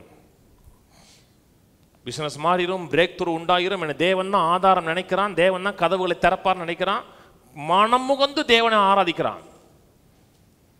ரிசல்ட்டு ஜெயிலர் குடும்பம் ரசிக்கப்படுவது, அந்த முழு ஜெயிலர் குடும்பமும் சந்தோஷமா மாறுது. ஓடி போலங்க, அங்கேதான் இருந்தான். சொன்னது புரியுதுன்னா, ஓடி போனா ஜெயில செத்துருவான், ஜெயில கொண்டுருவாங்க. ஓடி போயிட்டாங்கன்னா ரெஸ்பான்சிபிள் பர்சன் வந்து ஜெயிலர் தான், ஜெயிலில் கொண்டுருவாங்க. அதனால தன்னை குத்திக்கொள்ள பார்க்குறான். ஐயா ஒன்றும் பண்ணாத, அங்கே தான் இருக்கிறான். அவர் முழு குடும்பம் ஜெயிலர் குடும்பம் ரசிக்கப்படுவது, அவங்க ஞானாசனம் எடுக்கிறாங்கன்னு இருக்கு. ரசிக்கப்பட்டிருக்கீங்கன்னா ஞானாசனம் எடுப்பது கட்டாயம் ஒரு காரியம். அந்த முழு குடும்பம் சந்தோஷம் அடையுது. ஏன்? ஒரு மக்கள் தேவனை துதிக்கிறான், ஜெபிக்கிறான். வாசிப்போம், எபேசியர் போவோம். எபேசியர் 5:15 வாசிக்கிறேன். ஆனபடினாலே நீங்கள் ஞானம் மற்றவர்களைப் போல் நடவாமல் ஞானம் உள்ளவர்களாய் கவனமாய் நடந்து கொள்ள பார்த்து, நாட்கள் பொல்லாதவைகள் ஆனதால் காலம் அப்படி பறக்குது தெரியுமா, பறக்குது. காலம் இப்பதான் வந்ததுமா. இந்த ஊருக்கு வந்து 21 வருஷம் ஆக போகுதுங்க. இப்பதான் வந்தது மாதிரி இருக்கு. அப்படி காலம் அப்படி சுண்டி விட்டு பறக்கிற மாதிரி இருக்கு. காலம் பறந்துருச்சு, நம்முடைய வாழ்க்கை உயரலை. ஏன்னா நம்ம காலத்தை பிரயோஜனப்படுத்திக் கொள்ளலை. ஒரு பிள்ளை 10 வயசுங்கிறோம், ஆனால் இவ்வளோ தான் வளர்ந்துருக்கு. 10 வயசுங்க, என்னங்க இது போய் 10 வயசுங்கிறீங்க? 2 வயசு குழந்த மாதிரி இருக்குது, அது கூட இல்லை. 6 மாத பிள்ளை மாதிரி இருக்குது. 10 வயசு 10 வயசு வளர்ச்சி இவ்வளோ தான் இருக்குன்னா, இப்படி நடந்து போகுதுன்னா சந்தோஷமாக இருக்குமா? நம்ம ரசிக்கப்பட்டு 30 வருஷம் ஆச்சு, 40 வருஷம் ஆச்சு. வளர்ச்சி 2 மாத குழந்த மாதிரி தான் வளர்ச்சி இருக்கு. ஏன்னா நம்ம காலத்தை பிரயோஜனப்படுத்தலை. நேற்று இருந்த மாதிரி தான் இன்னைக்கு இருந்துச்சு, இன்னைக்கு இருந்த மாதிரி நாளைக்கு இருக்கும், நாளைக்கு இருந்த மாதிரி தான் நாளை கழிச்சு இருக்கும். அப்படித்தானங்க இருக்கு. காலையில் எழுந்திரிக்கிறோம், டீயை குடிக்கிறோம், அப்படி போகிறான், அப்படி வர்றான். எந்த மாற்றமும் கிடையாது. எந்த மாற்றம் கிடையாதுன்னா உங்களுக்கு காலத்தை அக்னாலஜ் பண்ணி செயல்படக்கூடிய ஞானம் இல்லைன்னு அர்த்தம். கர்த்தர் நம்ம ரெஸ்டோர் பண்ணுறாரு பார்த்தீங்களா? பைபிள் சொல்லுது, வெட்டுக்கிளி பச்சித்து போட்ட பலனை தருவேன்னு சொல்லலை, வருஷத்தின் பலனை தருவேன்னாரு. கர்த்தர் ரெஸ்டோர் பண்ணாருன்னா அந்த இயரையே ரெஸ்டோர் பண்ணி கொடுக்குறாருங்க. நான் சொன்னது புரியுதுங்களா? காலங்கள் மட்டுமல்ல, வருஷங்களே ரெஸ்டோர் பண்றாரு. 17 வாசிக்கிறேன். நீங்கள் மதியற்றலாக இராமல் கர்த்தருடைய சித்தம் என்னதென்று உணர்ந்து கொள்ளுங்கள். துன்மார்க்கத்துக்கு ஏதுவான மதுவான வெறி கொள்ளாமல் ஆவியினால் நிறைந்து சங்கீதங்களினாலும் கீர்த்தனைகளினாலும் ஞான பாட்டுகளினாலும் ஒருவருக்கொருவர் புத்தி சொல்லிக் கொண்டு உங்கள் இருதயங்களை கர்த்தரை பாடி கீர்த்தனம் பண்ணி நம்முடைய கர்த்தராகிய இயேசு கிறிஸ்துவின் நாமத்தினாலே எப்பொழுதும் எல்லாவற்றுக்காம் பிதாவாகிய தேவனை சோத்தரித்து தெய்வ பக்தியோட ஒருவருக்கொருவர் கீழ்ப்படிந்தீர்கள். கீழே மனைவியில் குறித்து சொல்றார், மனைவி கணவன் உறவை பற்றி சொல்றார். மதியற்றலாக இராமல் கர்த்தருடைய சித்தம் என்னதென்று அறிந்து கொள்ளுங்கிறார். ஒவ்வொரு காரியத்தில் கர்த்தருடைய சித்தம் தெரியணும். கர்த்தருடைய சித்தம் தெரியலன்னா காலம் போகும், நம்ம போக மாட்டோம். நான் சொன்னது புரியுதுங்களா? காலண்டரில் ஒரு பேப்பர் கிளியும், ஆனால் நம்முடைய வாழ்க்கை எங்கே இருக்கா அங்கே தான் இருக்கும். ஒவ்வொரு காரியத்தை எப்படி செயல்படுவது, எப்படி மூவ் ஆகுது, கர்த்தரோட ஞானம் வேணும். கர்த்தரோட ஞானம் எப்படி வருது என்றால் சங்கீதங்களாலும் கீர்த்தனைகளாலும் ஞான பாட்டுகளினாலும் கர்த்தரை மனதார கர்த்தரை ஆராதிங்க. அந்நிய பாஷை பேசணும்னா அந்நிய பாஷையில் பாடுங்க. தெரிஞ்சிருந்துச்சுன்னா தெரிஞ்ச பாடல்களை மனதார பாடுங்க. பாடும்போது பிள்ளையை கொஞ்சிக்கிட்டு கத்த நல்லவன் கிள்ளையை கொஞ்சம் சொல்லலை, அது பாடுறதே கிடையாது, அது விளையாட்டு வேலை பார்க்கறதுன்னு அர்த்தம். மனதில் முழு மனதோடு கர்த்தரோடு அப்படி ஈடுபடுறது. கர்த்தர் ஞானத்தை கொடுப்பாருங்க, எந்த நேரத்தில் எந்த செய்வதுன்னு அறிவை கொடுப்பாருங்க. அப்புறம் தான் கீழே சொல்லுது, மனைவி இது சொல்லுது, தெய்வ பயத்தோடு ஒருவருக்கொருவர் கீழ்ப்படிந்தீர்கள். மனைவிகளே கர்த்தருக்கு கீழ்ப்படுகிறது போல உங்கள் சொந்த புருஷருக்கும் முதல்ல ஒருவருக்கொரு கீழ்ப்படின்னு இருக்கு. அப்புறம் இதில் எங்கே ஆரம்பிக்குது? ஆவியில் நிறைஞ்சு பாடுறோம். ஆவியாண்டவர் வந்து எண்ணெய்க்கு அடையாளம் இல்லையா? சில குடும்பத்தில் உரசு தான் இருக்கு. ஏன் உரசலாக இருக்குன்னா எண்ணெய் இல்லைன்னு அர்த்தம். இங்கே என்ன இருக்கட்டும், லூப்ரிகன்ஸ் இருக்கும், உரசல் இருக்காது. எல்லாத்துக்கும் முழு காரணம் தேவனை முழு இருதயத்தோடு ஆராதிங்க, தேவனை சார்ந்துருங்க, ரிசல்ட் உண்டாக ஆரம்பிக்கும். 2 காரியம் சொல்லி முடிக்கிறேன். வேதத்தில் கர்த்தரை துதிக்கிறது ஹலால்ங்கிற வார்த்தை யூஸ் பண்ணுறோம் இல்லையா? ஹல்லேலூயா இருக்கு இல்லையா? ஹல்லேலூயா, ஹல்லேலூயா, பிரேஸ் தி லார்ட், கர்த்தரை துதி. இந்த ஹல்லேலூயா வார்த்தை முதல்ல எங்கே வருதுன்னா சாராளை புகழ்ந்தாருங்கிற வார்த்தை பார்த்தீங்களா? சாராளுடைய அழகை அங்கேருந்து ஹலால்ங்கிற வார்த்தை வருது. நம்ம ஊரில் கிராமத்தில் இந்த குழவி போடுவாங்க, குழவி குழவை, அவ்வளோதான் எனக்கு தெரியும். சில வாயில் அப்படி உங்களுக்கு யாராவது தெரியும்? சிலர்லாம் அப்படி ரங்கு அப்படி கிடு, அது ஹலால். செத்த வீட்டில் குழவி போட மாட்டாங்க. ஒரு நல்ல சம்பவம் நடக்கும்போது அந்த நாக்கு யூஸ் பண்ணுறாங்க போதே அது ஹலால். அது தமிழ் ஹலால். அது வாயை திறந்து ஒரு நல்ல காரியங்களை சொல்கிறது, அது ஹலால். அது நான் சொன்னது புரியுதுங்களா? அது ஹலால். கர்த்தரை துதிக்கிறான். தாவீது ஓபத்யேதோம் வீட்டில் இருந்து பெட்டியை தூக்கிட்டு வர்றார். பெட்டியை தூக்கிட்டு வந்து பெட்டிக்கு முன்பாக நடனமாடி துதிக்கிறார். ஒரு ராஜாங்கிறத மறந்து துதிக்கிறாரு. மீகால் மேலிருந்து பார்த்து அவமானமாக நினைக்கிறார். மீகால் சாகிற வரை மீகாலுக்கு பிள்ளை இல்லைன்னு இருக்கு. அவள் கனி கொடுக்குறவளா இல்லை. இயேசு பவனி போகிறார், அந்த எருசலேம் பவனி போகிறார் இல்லையா? சிலுவைக்கு முதல் வாரம் ஓசன்னா ஓசன்னான்னு எல்லாரும் பாடுறாங்க. அப்போ மதவாதிகள் சொல்கிறாங்க, நீ இவர்கள் என்ன செய்யும் தெரியலையா, உண்மை துதிக்கிறாருன்னு சொன்ன உடனே கர்த்தர் இவன் துதிக்கலைன்னா கல்லுகள் பாடுங்கிறார். அங்கே வேற ஒன்றுமே செய்யலை. அங்கே போய் அத்தி மரத்தை சபிச்சார். அந்த ஜேர்னியில் தான் அத்தி மரத்தை சபிக்கிறார். அங்கே போகிற வழியில் தான். அத்தி மரங்கிறது செல்ஃப் ரைச்சியஸ்னஸ், சுயநீதியை சார்ந்தது. சுயநீதியை சபிச்சா தான் உங்களுக்கு ஒரு ஃப்ரூட்ஃபுல்னஸ் உண்டாக ஆரம்பிக்கும், கனி உண்டாக ஆரம்பிக்கும். கவனிக்கிறீங்க? அத்தி மரத்தை சபிச்சாரு. சொன்னது புரியுதுங்களா? அத்தி மரங்க சுயநீதி, செல்ஃப் ரைச்சியஸ்னஸ் சார்ந்தது. சுயநீதி உள்ளவன் கர்த்தரை துதிக்க மாட்டான். கர்த்தரை முழு மனதோடு துதிங்க. கர்த்தரை துதிப்பதற்கு வேதம் பயன்படுத்த இன்னொரு வார்த்தை யடாங்கிற வார்த்தை. யடா ஒன்று ஹலால், இன்னொன்று யடா. இந்த யடாங்கிற வார்த்தை எங்கே முதல்ல வருதுன்னா, லேயால் தன்னுடைய கணவனாகிய யாக்கோபுடைய அன்பை தேடி ஓடுறா. லேயால் யாக்கோபை நேசிச்சான், யாக்கோபு ராகேல் நேசிச்சான். லேயால் மேல யாக்கோபுக்கு ஆரம்பத்தில் அன்பே கிடையாது. சோறு போட்டாரு, பிள்ளை பெத்தாரு, ஆனா அன்பு இல்லை. தன் கணவனுடைய அன்பை தேடி வாஞ்சிக்கிறா லேயால். எப்படியாவது நம்ம கணவர் நம்ம நேசிக்க மாட்டாரா, நம்ம இடத்துல அன்பா இருக்க மாட்டாரான்னு நேசத்துல ஏங்குறா. வாசிப்போம். அதே 29:31 வாசிப்போம். லேயால் அற்பமா எண்ணப்பட்டாள் என்று கர்த்தர் கண்டு அவள் கற்பம் தரிக்கும்படி செய்தால், ராகேலோ மலடியா இருந்தாள். கீழே லேயால் கற்பவதியாகிய ஒரு குமாரனை பெற்று கர்த்தரின் சிறுமையை பார்த்தருளினார். இப்பொழுது என் புருஷன் என்னை நேசிப்பார் என்று சொல்லி அவனுக்கு ரூபன் பேர். அவளுடைய நோக்கம் என்ன? வீட்டுக்காரர் நேசிப்பார். இத்தனை நாள் பிள்ளை வராமல் இருந்தா, பிள்ளை பார்த்துட்டாலே, பிள்ளையை நேசிக்கும் போது நம்மளே நேசிக்க மாட்டாரா? என் புருஷனை நேசிப்பார் என்று சொல்லி அவனுக்கு ரூபன் என்று பெயரிட்டார். மறுபடியும் அவள் கற்பவதி ஆகிய குமாரனை பெற்று, நான் அற்பமாய் எண்ணப்பட்டதை கர்த்தர் கேட்டருளி இவனையும் எனக்கு தந்தார் என்று சொல்லி அவனுக்கு சிமியோன் என்று பெயரிட்டாள். சிமியோன்னா கேட்கறது, என்னை என் பேச்ச வீட்டுக்காரர் கேட்பாரு. அடுத்து பின்னும் அவள் கற்பவதி ஆகிய குமாரனை பெற்று, என் புருஷனுக்கு 3 குமாரரை பெற்றபடியால் அவர் இப்பொழுது என்னோடு சேர்ந்திருப்பார் என்று சொல்லி அவனுக்கு லேவி என்று பெயரிட்டாள். ஆனா பிள்ளை தான் பெத்தா, ரிசல்ட் இல்லை. கீழே மறுபடியும் அவள் கற்பவதி ஆகி ஒரு குமாரனை பெற்று, இப்பொழுது கர்த்தரை துதிப்பேன் என்று சொல்லி அவனுக்கு யூதா என்று பெயரிட்டால், பிற்பாடு அவளுக்கு பிள்ளை பேரு அந்த சீசன்ல நின்றுச்சு. இப்போ வீட்டுக்காரை பற்றி பேசவில்லை.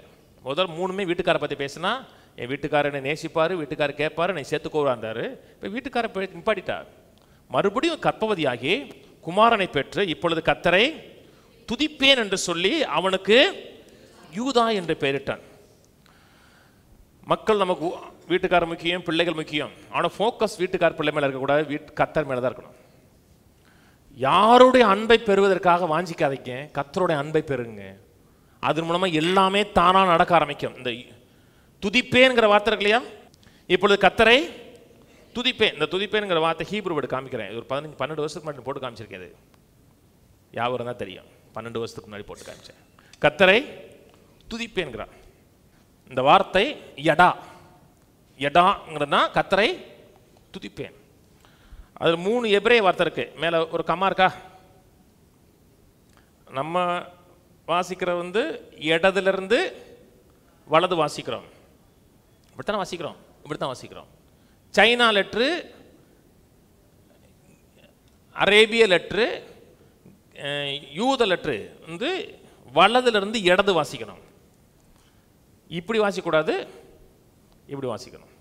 முதல் வார்த்தை யூடு இருக்கா, அப்புறம் தலேத்துங்கிற வார்த்தை, 3வது வார்த்தை ஹேங்கிற வார்த்தை. யூடுனா கைன்னு அர்த்தம். யூடுனா கைன்னு அர்த்தம். டலேட்னா கதவுன்னு அர்த்தம். நீங்க எங்க நான் படிச்சுங்க. யூடுனா கை, யாடுனால் கை, யாடுனால் கை, யூடுனால் கை. யூடு, தலேட்டு, ஹேன்னா கிரேஸ் சொல்றோம். ஆனா அவங்க சொல்றது விண்டோங்கிறாங்க. ஒரு காரியம் உள்ளே வருவதற்கான விண்டோ. ஏதோ ஒன்று வரல, தேவனுடைய கிருபை வருதுங்கிறோம். இந்த எபிரேய மக்களுக்கு நம்பர் 1 2 நம்பர் 1 2 3 4 கிடையாது. 1 2 போட்டா கூட அந்த ஹீப்ரு அல்பாபெட் தான் போடுவாங்க. 22 அல்பாபெட்ல ஒரு அல்பாபெட் போடுறான். யூடு, அப்புறம் தலேத்து, ஹே. யூடுனா கை, டலேட்னா கதவு வாசல், ஹேனா கிருபை. தேவனுடைய கிருபையை திறந்து தரக்கூடிய கதவாக இருக்கும். எது? துதிக்கிறது. யடானா துதிக்கிறது. தேவனுடைய கிருபையை திறந்து தரக்கூடிய கையாக துதி இருக்கும். எப்பப்பெல்லாம் கர்த்தரை துதிக்கிறோமோ தேவனுடைய கிருபை, தேவனுடைய அனுகூலம், தேவனுடைய ஒத்தாசை நம்முடைய வாழ்க்கையில் புரண்டு வரக்கூடியதாக இருக்கணும். ஏன்னா ஒவ்வொரு ஹீப்ரு லெட்டர்லையும் ஒரு பிக்சர் இருக்கு. கர்த்தரை துதிக்கிறா என்ன உண்டான கிருபை உண்டாகுது. அதுக்கப்புறம் கடைசி காலத்தில் ராகேலை நேசிக்கலை, லேயாளத்தை நேசிச்சான். யாக்கோபுடைய கல்லறை வந்து லேயருடைய கல்லறை தான் இருந்துச்சு. அடுத்து கீழே தமிழ் போடும். இப்பொழுது கர்த்தரை துதிப்பேன் என்று சொல்லி அவனுக்கு யூதா என்று பெயரிட்டார். இந்த யூதாங்கிற வார்த்தை யகுடாங்கிற வார்த்தை. ஒன்று துதிக்கிறது யடா, இன்னொன்று யகுடா, போடா வாடாங்கிற மாதிரி. ஒன்று யடா, இன்னொன்று யகுடா. யகுடால முதல் வார்த்தை யூடு, ரெண்டாவது வார்த்தை ஹே, மூணாவது வார்த்தை வாவ், நாலாவது வார்த்தை டலைட், அஞ்சாவது வார்த்தை ஹே. யூடு ஹே வாவ் டலைட் ஹே இருக்கு இல்லையா? அந்த யூடு ஹே வாவ் ஹே அது என்னது? எவ்வளோ முறை சொல்லியிருக்கேன். யூடு ஹே வாவ் ஹே என்னது? யாவே. அந்த அந்த யூடு ஹே வாவ் ஹே, யூடு ஹே வாவ் டலைட் ஹேங்கிறது யகுடா. நடுவில் இந்த டலைட்டை மட்டும் இந்த டோரை கட் பண்ணிட்டீங்கன்னா யாவே, யெகோவா பேருங்க. கவனிக்கிறீங்க? நீங்கள் எப்பப்பெல்லாம் கர்த்தரை துதிக்கிறீங்களோ அப்பெல்லாம் யாவே வந்து ஒரு டோரை ஓப்பன் பண்ணி கொடுப்பார். அந்த டோர் தான் இயேசு. இயேசுன்னா நானே வாசல்னர். யாருக்கு வாசல்? தேவனை அடைவதற்கு வாசல். சொன்ன புரியுதுங்களா? யூடு ஹே வாவ் ஹே என்னது? யெகோவா. யூடு ஹே வாவ் ஹே எத்தனை முறை சொல்லியிருக்கோம்? யூடு ஹே வாவ் ஹே யெகோவா. அந்த யூடு ஹே வாவ் டலைட் ஹேங்கிறது யகுடா, யூதா. யூதான்னு என்ன அர்த்தம்? துதிப்பதுன்னு அர்த்தம். எப்பப்பெல்லாம் யுத்தம் நடக்கும் போதோ கர்த்தர் யாரை முதல்ல அனுப்புனார்னா யூதா முன்னே போகக்கூடாது. நியாயாதிபதியில் சொல்றாரு, யார் யுத்தத்துக்கு போகட்டும் சொன்னோன்னா கர்த்தர் சொன்னாரு யூதா போட்டோம். யூதானா யகுடா போட்டோம், துதி முன்னாடி போட்டுனார். ஃபஸ்ட்டு பொருளாதாரத்தில் கஷ்டப்படுறேன், பொருளாதாரத்தில் நிறைவில்லை, நெருக்கத்தில் இருக்கேன், வாழ்க்கையே போராட்டமாக இருக்கு, என்ன செய்வது? துதிங்க. 2 வசனம் ஓசியா 2:15. இது முக்கியமான திறவுகள். ஒன்று கர்த்தரை சார்ந்து ஜெபிப்பது. அதில் குறிப்பாக கர்த்தருடைய கரம் உங்களை வெளிப்படுவதாக. ஆண்டவரே உடைய கரத்தை வெளிப்படுத்துவீராக ஆண்டவர் சொன்னார். என் கரத்தின் கிரியைகளை குறித்து எனக்கு கமாண்ட் பண்ணுங்கனர். கமாண்ட் பண்ணுங்க.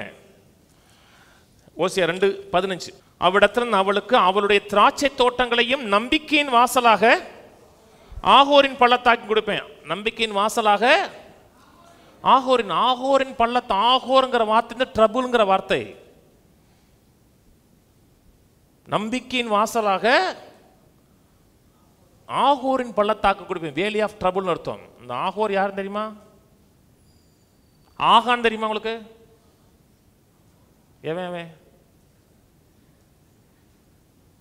எவனா இருந்தா நமக்கு ஆகான் யாரு?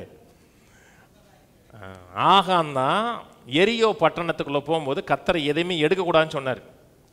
ஒரே ஒருத்தன் மட்டும் நல்லதை எடுத்து உள்ள ஒளிச்சு வச்சுவான். அதுக்கப்புறம் ஆயி பட்டணத்தில் அடி விழுகும். அப்போ என்ன பிரச்சனை பண்ணாங்கன்னு சொன்னோமோ ஆகான் வந்து எடுத்து வலிச்சு வச்சுக்கிட்டாங்கும்போது இந்த ஆகான் தான் பிரச்சனையை ஏற்படுத்தி கொடுத்துவேன். அப்புறம் ஆகானை கொண்டு போய் ஒரு இடத்த கல்லெறிஞ்சு கொண்டாங்க. அந்த கல்லெறிஞ்சு கொண்ட இடம் தான் ஆகோரின் பள்ளத்தாக்கு. படிச்சிருக்கீங்களாங்க? ஆகான் படிச்சிங்களா? அந்த எரியோ பட்டணத்துக்குள்ள ஒருத்தன் ஒரு லைட் திருடிட்டு வந்துடுவான். அவன் தான் அந்த ஆகான். ஆகானை கொண்ட இடம் ஆகோரின் பள்ளத்தாக்கு.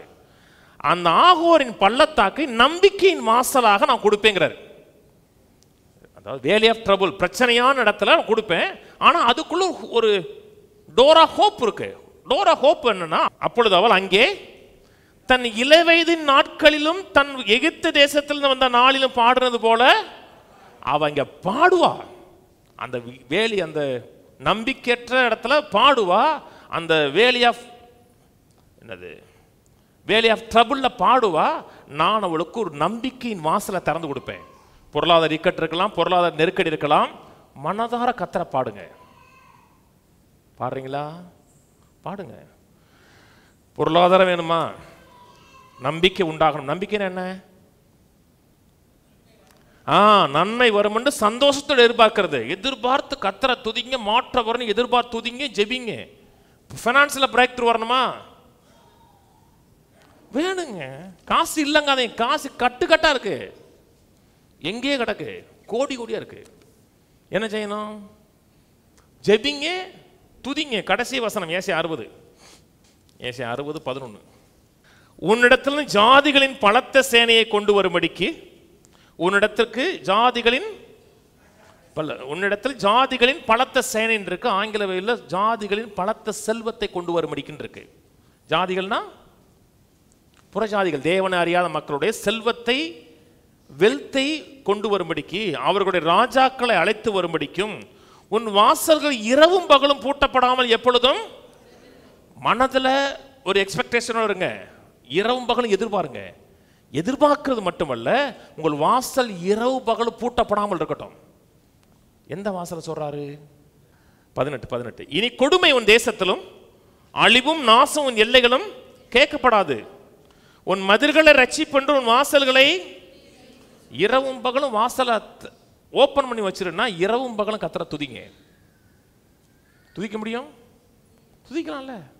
மனதில் கூட தேங்க்ஸ் பண்ணிட்டு, ஆண்டவரே மாற்றம் வரப்போறதுக்காக நன்றி ஆண்டவரே, ஒரு விடுதலை வரப்போறதுக்காக நன்றி ஆண்டவரே, என்னை முன்னேறதுக்கான ஒரு பாசிபிலிட்டிஸ் ஏற்படுத்தி கொடுக்குறதுக்காக நன்றி ஆண்டவரே, சுகத்துக்கேற்ற ஒரு டோரை ஓப்பன் பண்ணி கொடுக்குறதுக்காக நன்றி, எனக்கு செல்வத்தை திறந்து கொடுக்குறதுக்காக நன்றி. தேங்க்ஸ் பண்ணுங்க. நம்பிக்கையின் வாசல், நிறைவின் வாசல் உண்டாகும். அவர் ஓப்பன் பண்ணிட்டு ஆவி மண்டலத்தில் சொல்லியாச்சு. அடுத்து நம்ம விசுவாச மண்டலத்தில் விசுவாசிக்கணும், சொந்த மாறாட்டணும், கிளைம் பண்ணணும், ஜெபிக்கணும், துதிக்கணும். என்னங்க விடிஞ்சா 10 கோடி வருது, நைட் தூங்குவீங்க? தூக்கமாகுது, அப்படி ஜாலியா இருக்கும். காலையில் எந்திரிச்சா கூட முகம் வந்து அப்படி பிரைட்டா இருக்கும். ஏன் பிரைட்னா மைண்ட் வந்து ஃபுல்லா எக்ஸைட்மெண்ட்ல இருக்கு, பரவசம் இருக்கும். கர்த்தர்ல பரவசம் கொண்டாடுங்க, கர்த்தரை துதிங்க. கர்த்தர் தேவனை சேரும்படியாக, தேவனை வாசலை அணுகும்படியாக வாசலை திறந்து கொடுப்பார். வாசல் கிறிஸ்து. அவர் திறந்தார் என்றால் பரிபூர்ணமா திறப்பார். சோர்ந்து போகாதீங்க, விரக்தி அடைஞ்சிடாதீங்க. இருள் மாதிரி தெரிஞ்சா கூட பவுலும் சீலாவும் இரவு நேரத்தில் துதித்தார்கள். கர்த்தர் ஒன்னக்காட அத்தனை வாசலையும் திறந்தார். கர்த்தர் திறப்பார்னு விசுவாசிங்க, ஜெபிங்க, துதிங்க. மாற்றத்தை இந்த வருஷத்திலே பார்ப்போம். நீங்க பார்க்குறீங்க இல்லையா? நான் கட்டாயம் பார்த்துருவேன்னு விசுவாசிக்கிறேன். இந்த வருஷம் சொல்லியிருக்கேன், புது வருஷத்தில் முதல் சாட்சி நானாக தான் இருப்பேன். எழுந்து நிற்போம். பிதாவே துதிக்கிறோம், ஸ்தோத்திரிக்கிறோம். நீ செய்த எல்லா நன்மைகளுக்காக நன்றி, கிருபைகளுக்காக நன்றி, இவ்வளவு பெரிதான ரட்சிப்புக்காக நன்றி. அறிவை கொடுத்திருக்கிறே. அந்த பரிசேயர்களும் வேதபாரர்களும் ராஜ்யத்தின் சாவி இருந்தாலும் அவர்கள் திறக்கவில்லை, மற்றவர்களையும் உள்ளே பிரவேசிக்க விடவில்லை. கர்த்தாவே, ராஜ்யத்தின் திறவுகளை எங்களுக்கு வைத்திருக்கிறே. நாங்கள் பிரவேசிக்கவும் அநேக மக்களை உள்ளே பிரவேசிக்கக்கூடிய வாசலை திறந்து விடக்கூடிய மக்களாக மாற்றுவதற்காக நன்றி. ஜெபிக்கிறோம், துதிக்கிறோம், சார்ந்து கொள்ளுகிறோம். அறிவாகிய திறவுகளை உடைய மக்களாக இருக்கிறோம். ராஜ்யத்தின் கோட்பாடுகளை அறிந்திருக்கிறோம், ராஜாவை அறிந்திருக்கிறோம். இன்னும் அதிகமாக சார்ந்து கொள்ளவும், எல்லா அதிகாரமும் உம்மிடத்தில் இருக்கிறது அறிந்து உம்மை சார்ந்து உம்மை அண்டிக் கொண்டு உமக்கு பிரியமாக வாழவும் எங்களுக்கு கற்றுக் கொடுக்கறதுக்கா நன்றி. சகல கணமும் சகல மகிமை எங்கள் வாழ்க்கையில் உமக்கு மாத்திரம் உண்டாயிருக்கட்டும். உயர்த்தப்பட்ட கிறிஸ்து எங்கள் வாழ்க்கையில் உயர்த்தப்படுவீராக, மகிமை அடைவீராக, உடைய வல்லமை விளங்க செய்வீராக, கிருபை விளங்க செய்வீராக. துதி எங்கள் வாயிலிருந்து தொடர்ந்து வந்து கொண்டே இருக்கட்டும், சோத்திரம் வந்து கொண்டே இருக்கட்டும். முறுமுறுக்கும் குறை சொல்லுதலும் எங்கள் எல்லையிலிருந்து வெளியே நீக்கப்படட்டும். அது பிசாசுக்கு டோரை ஓப்பன் பண்ணி கொடுக்கிறது, பிசாசுக்கு கதவை அடைத்து கர்த்தருக்கு கதவை திறக்கக்கூடிய மக்களாக மாற்றுவதற்காக நன்றி.